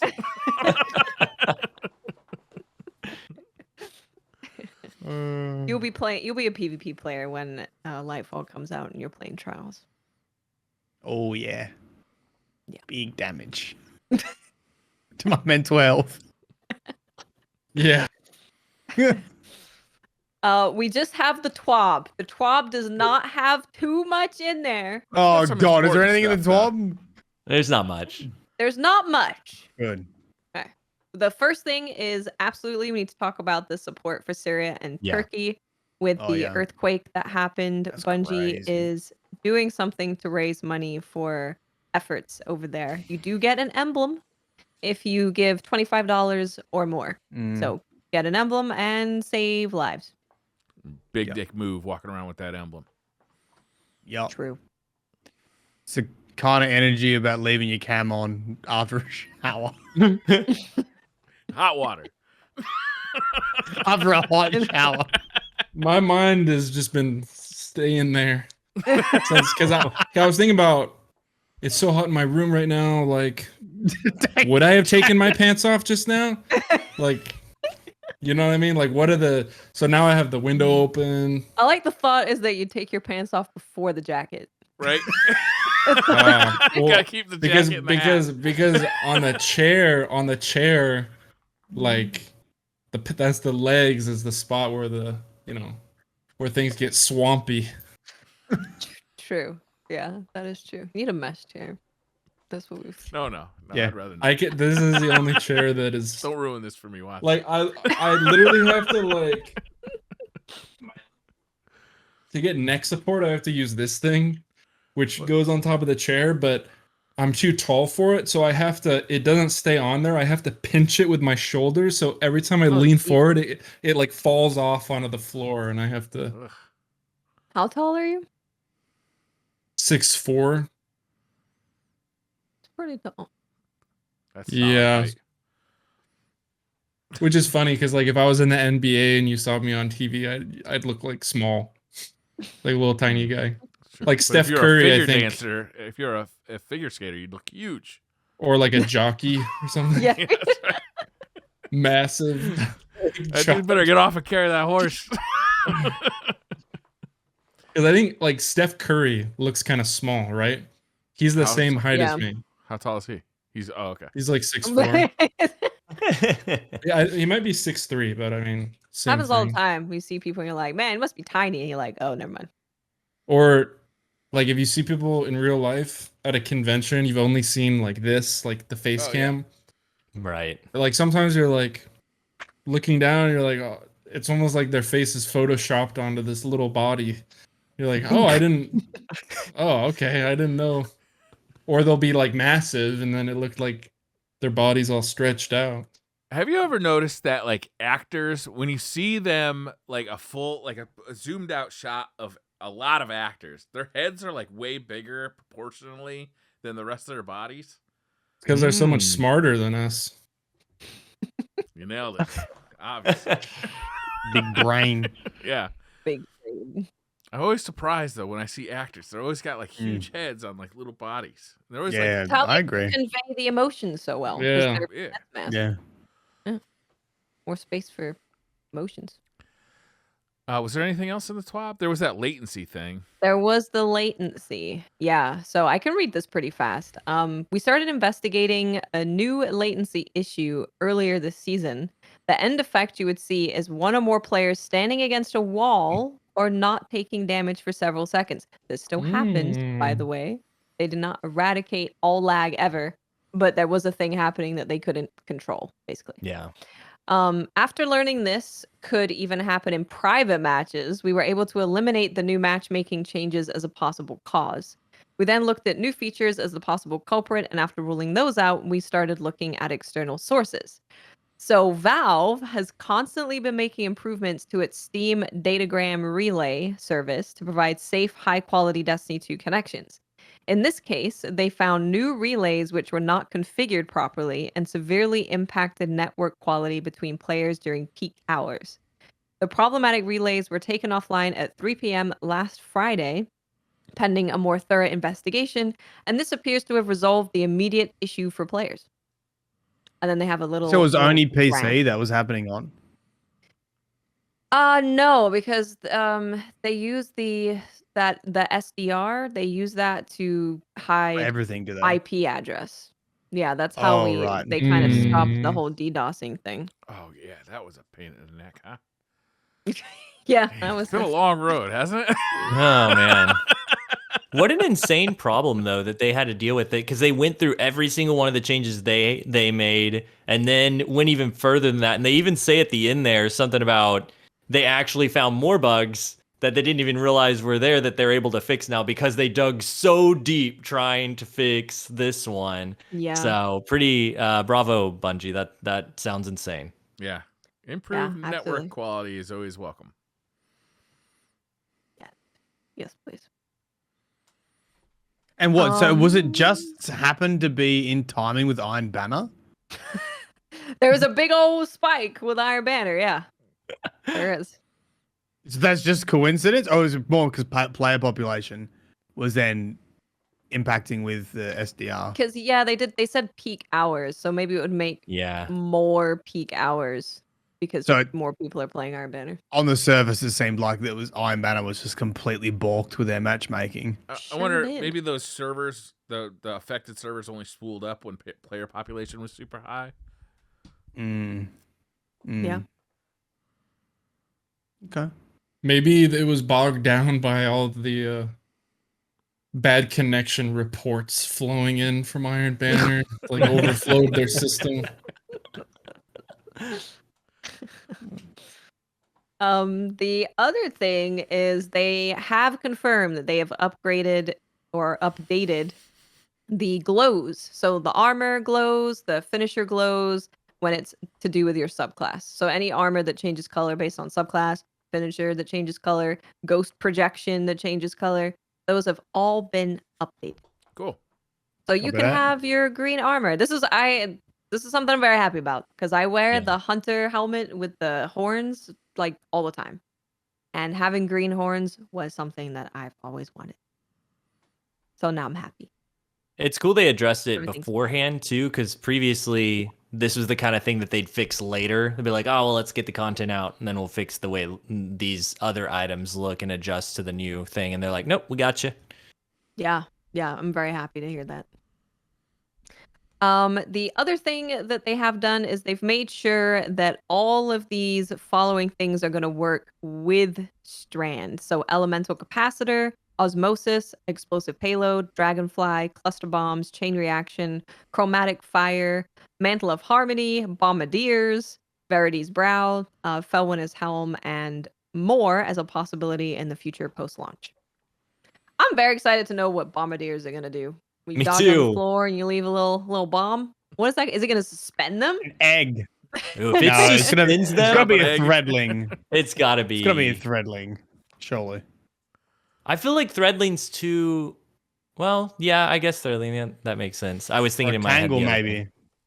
Tangle Leave wouldn't a make sense. I tangle think behind? Threadling or Suspend would be so strong if they did that for just dodging. You just dodge into someone, they just get tied up. You dive down, suspend them. They fall down, you dodge, they suspend. Dodge. Jesus. It's like that warlock stasis combo. You just keep them constantly frozen. You know, you freeze them with your melee, and then they come out, and you riff right next to them, then freeze them again. So, Cody has now made it to the lighthouse. Congratulations. oh, A little early than the rest of us. Oh, hey. Early Congrats. access. he's still muted though. All right, there we go. Okay. I turned the camera off this time though, so That's that's good. good. Did. Yeah, you're improving. I was disappointed, frankly. I was hoping. Hoping to spice have up my Thursday night. one quick question on the with Strand. Have they confirmed somewhere else that it's like for sure like in the kinetic slot? Because I feel like that chromatic. If they haven't, that chromatic fire kind of confirms it. That it's gonna work with chromatic fire. That means it's in the kinetic slot to get those explosions. I hadn't seen that anywhere else. So Yeah, I guess I hadn't seen. Well, maybe they have. I didn't think I had heard it, but I kind of assumed because of stasis. Mhm. But yeah, it definitely does confirm it. be fun. Mm. Resonant stuff. I'm gonna read this so fast. Okay. As a part of an initiative to integrate weapon crafting into the broader core economy, we will be completely removing resonant elements from the game. Adios. Standard gone. Standard currencies such as glimmer, enhancement cores, etc. will replace the element costs that exist today. We'll also be removing the deep sight attunement objective altogether. Resonant and harmonic alloys will still be used at launch. However, we are planning to overhaul these currencies later in the Lightfall year. Ascendant alloys will remain as is for now. I feel like they're finally starting to streamline some of these currencies and like pare down on some of the older ones, and that makes me happy because this is all, to me, it's confusing. Like, okay, what do I need? Like, where do I get that? Yeah. Like, it's all like, come on, it's too much. It feels like they went through this whole like we need to have all the currencies to keep engagement, and then they hit a brick wall and realized that it's actually a major barrier to getting people to play the game, and that's actually more harmful than having like 50 currencies to grind out across multiple activities. Yeah. So this is good. Yep. And then we This is have the like a most important Change. news of the entire show. The winners of the armor vote. Talk to me. Oh yeah, I didn't even get the vote. I didn't even know what was going on. You didn't get the email? No, You can check emails. I probably did. I Yeah, don't check my check emails your very well. Blacklisted. His vote was stripped from him. Too much power. So Hunters had 56% of the vote for Team Spider. Okay. So Hunters will be getting Spider. I like it. Titans had a 72% for Spider. Okay. They look cool with the arms like And coming out of the then- shoulders. The Titan Spider looks very cool. That's the right choice. I think Hunter, either Mhm. way, I would have been happy, to be honest. Warlocks had 53% for Beetle. Had to be What? different, didn't you? Why do warlocks so dumb? I mean, I'm a warlock too. That doesn't make any sense. I think if I had I look good. the warlock's beetle looks good to you, No, or the spider. Oh yeah, I really like this. this. I thought the spider one I looked like really the nice, Warlock and then Spider. the beetle one looks like it's from RuneScape or something. Like it just this. Wait, I so should- I I actually should've missed voted. this whole thing. Did they actually get Beetle because they had a winner on Beetle? Yeah. Or is it all Spider? No. No. It's No, It- Warlock's got Beetle. It was individual voting for class. There's Evil definitely going to world. be some art of like the hunter and the titan hanging out being spider and the warlock's just like, hey guys. They're always gonna be different, eh? Check out my cool Well, Beetle stuff. Yeah, what a weird. My Beetle collection. Yeah, like beetle is such Aren't an I obscure, intimidating? like. Yeah. Like a beetle. So I a like shit the warlock push-up. spider. I think Dung it looked push-up. very unique. Yeah. It was Got a like a unique grass outfit. skirt like a hula dancer. It's amazing. Yeah. Dung Beetle. I mean, what Uh, better to lay eggs from than an arachnid theme? Oh man, true. You're literally the spider class, and then you don't That have the spider fits. armor. And you Mm. fucked it up, fits. Warlocks. Nice job. I wonder if a bunch of hunters just are like, let's fuck with the Warlocks. Let's hope a beetle. Yeah, true. What are there, like 5 or 6 people who play Warlock? Wouldn't be hard to do. Nah. At the moment, you're not totally wrong. There's not many warlocks. And then tomorrow you're going to be playing Radiant Cliffs, and it's going to be freelance for trials. Freelance. Got bit at. There you go. We did it. Bye. Nice job, Holy everybody. shit. Right, piss off. Nailed it. Bye-bye. Now I finally rest. I'm going to ask. Back to I'm just going to editing. do 3 questions. 3 Okay, Twitter 3 questions. Twitter questions. Oh, Okay, yeah. If been a your long show. question didn't get answered, please feel free to ask it again. Unless That's it's right. for Sir D, then I can't help you. Yeah, we're sorry. You can just ask Sir D. You I mean, can sure you he'll can just answer. tweet at him. Yeah. Ask him what his drinking snake is. He'll answer. He'll be confused, but he'll answer. Blandy McBlanderson said, if you had to eat a big serving of vegetables slathered in chocolate, what vegetable would you choose? It's topical. Mm, Top. I'm going for chocolate covered broccoli. Especially if you no seasoning on that broccoli, it's just gonna be I do a host like for that broccoli. chocolate. Put broccoli and chocolate. Vegetables and chocolate in general. Like, Yeah. What I about would say, carrot? like- What about carrot, maybe? oh, and I hate carrots. How about a tomato? Because think about this. Think of the broccoli leaves. It's gonna really, the chocolate's gonna be able to hug onto that.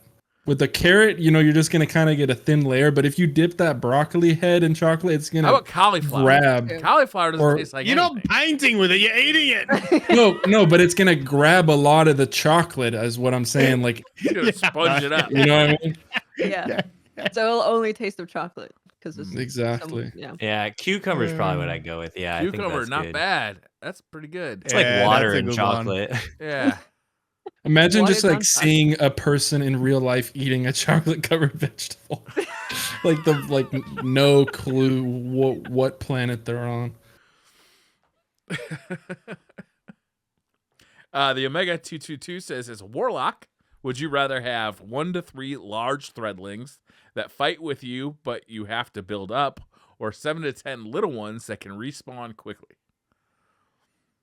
Little minions. Yeah, power in numbers. Yeah. How big are the big ones? Are they like Yeah, are they like oryx size? I was thinking of, yeah, an orc-sized threadling.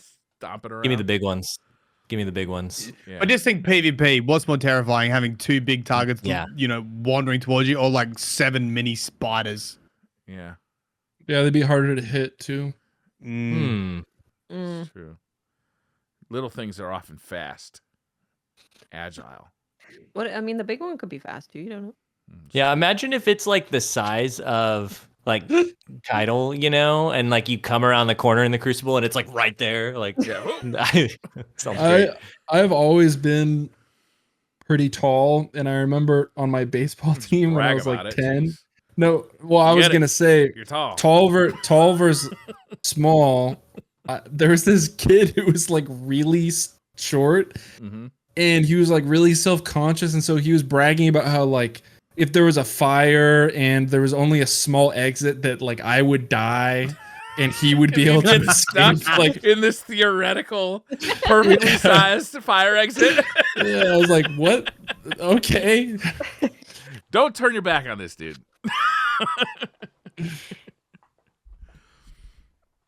Last question of the night, chosen randomly. Joan B says, my boy finally getting the recognition he deserves. No joke, one of the funniest Destiny content creators out there. Is that That's a not question? So I I'm going to think- do another one. No, I just Question reading mark? here. Question? Maybe it is a It's questionable funny. opinion. Yeah. Disgust. Questionably funny. Thank you. To him. Let me see if I can find a good one. Agreed. Here.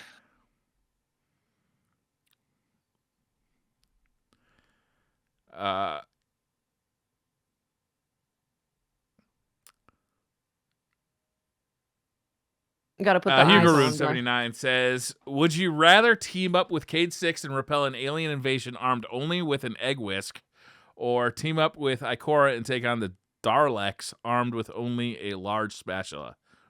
Are the Daleks question. the Daleks from Captain Am- Hook? or Am Doctor I Who? fighting Strand warlocks in this scenario? Because I'm going with the whisk. The whisk? I can Mhm. whisk up their eggs and make something. Oh, some omelets. I mean, you would go with Cade because at least you have a good joke as you die or something. Yeah, I mean, you make a good point with the egg whisk and some omelets. You gotta break a few warlock eggs to make an omelet. We Like, it don't use doesn't- weapons anyway. Just to spam your abilities, you'll be fine. Good Yeah, point. and I feel like I would go with Ikora, and it's more about like who you go with, because I feel like Cade, like he's just gonna joke around and leave me for He's dead. just gonna be and dead do weight, whatever right? he wants. Yeah, no, I'm gonna be dead weight. No, that's the point. Yeah, I gotta go Cade. I just like Cade. I miss him. Yeah. Even if he is dead. Even though I gotta But I've go with a zombie. I've been different. Like, both are confusing. All right, guys. Well. That's gonna wrap it up. yeah, you learned about nipples and eggs and being This is like a motherhood podcast. Mm, Mhm. Maternal. Yeah. the Mhm. maternal Very podcast. maternal. I think we just got a title. Maternal. Certainly, where can people find you?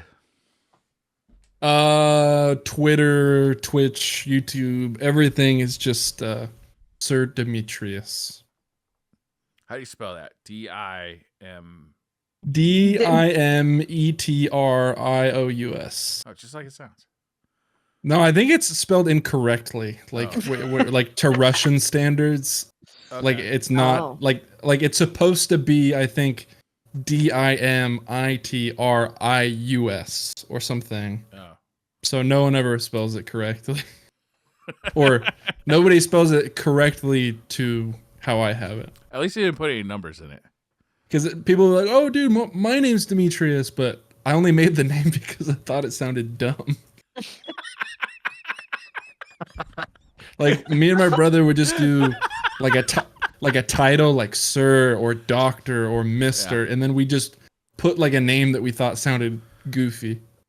Like my brother was like Dr. Avocado or something, and I think I was like, I don't know, something else, but I originally had a different YouTube channel name. What was that?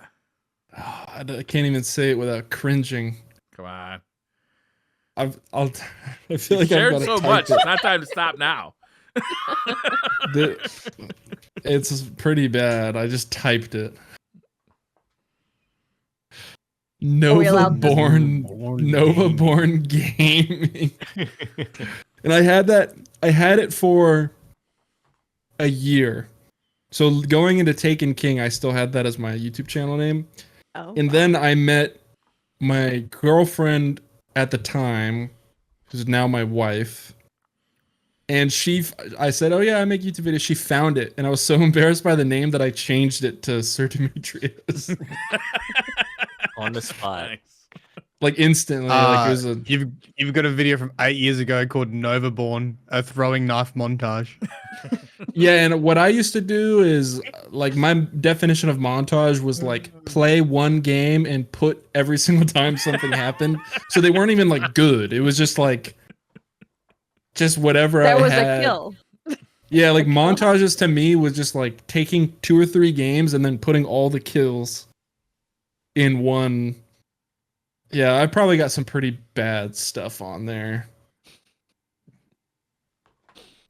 Oh, I should mention for listeners of the podcast, I probably should have mentioned this at the top of the episode. For listeners of the podcast, for the next month or so, you may see that the audio version of the podcast is coming out a little bit later than you're used to. That's because it's almost midnight, and I'm going to be in charge of uploading the podcast, and I'm going to be doing that on Friday morning when I wake up, not before I go to bed. Just FYI. Sorry for the inconvenience. You better watch it live then. Shit goddamn. happens, though. You know, Yeah. bro. Sometimes you got to go to kindergarten and do some Look. copping. That's right. Those kindergartners are going to cop themselves. Wait, what is this hard light review I'm hearing about? Excuse If me. you see it, Sir D, you may think you know how to edit a video, but you do not know until you've seen Mylan's hard light review. I mean, It I is used to have private and you cannot see it. my YouTube channel intro was like a dubstep, like where the 3D thing went like, and the song was wah, wah, wah, wah, wah, wah, wah, wah, and then it would like boom, and We yeah, probably wow, paid that's the same pretty bad. Fiverr guy. yeah, the Fiverr. Logo. And I'm like, how does this guy make these awesome custom graphical effects? But he's just changing the text each time, and he gets paid $5. That's funny. That's pretty good. 'Cause That's a good. I started that's a making good side YouTube hustle. videos when I was like 15 or something. So Yeah. my early stuff was indicative of that. Nobody Mine watches no my first. excuse. have that excuse. So yeah, I was Yeah. gonna say mine. My Yes. trainer wants to start a YouTube video. He's like, I'm worried though that people are gonna make fun of me because it's no good. I'm like, nobody's gonna watch it, so you don't have to worry about Yeah. that. Nobody's gonna watch your thank first you, 20 thank videos. you. You don't have to worry about that. On your 21st video, make it good. All right, guys, that's going to wrap this one up. Lego, it's awesome having you as a new host. Thank you for joining us. Yeah, glad to be everybody here. else, I guess it's fine to see you guys too. Whatever. Copy that. Yeah, thanks for having me. Yeah, thanks for coming on. Thanks for joining us. All right, we'll see you next week. Oh, and stop by SideQuest on Monday. We've got a special episode coming up. That'll be a lot of fun. Yeah, we're interviewing the developer of Trinity Fusion. It's an indie game that currently has a demo available. So if you want to play it before then to experience what their game is like, we're going to be talking to the developer. And I hear he is a massive Destiny nerd. So that should be pretty fun. We'll be able to commiserate. Yeah. It was a support group on SideQuest. Yeah, but it was. All right, that's going to wrap this one up. Thank you all for watching. We'll see you next time. Bye. Bye. Bye. Bye-bye.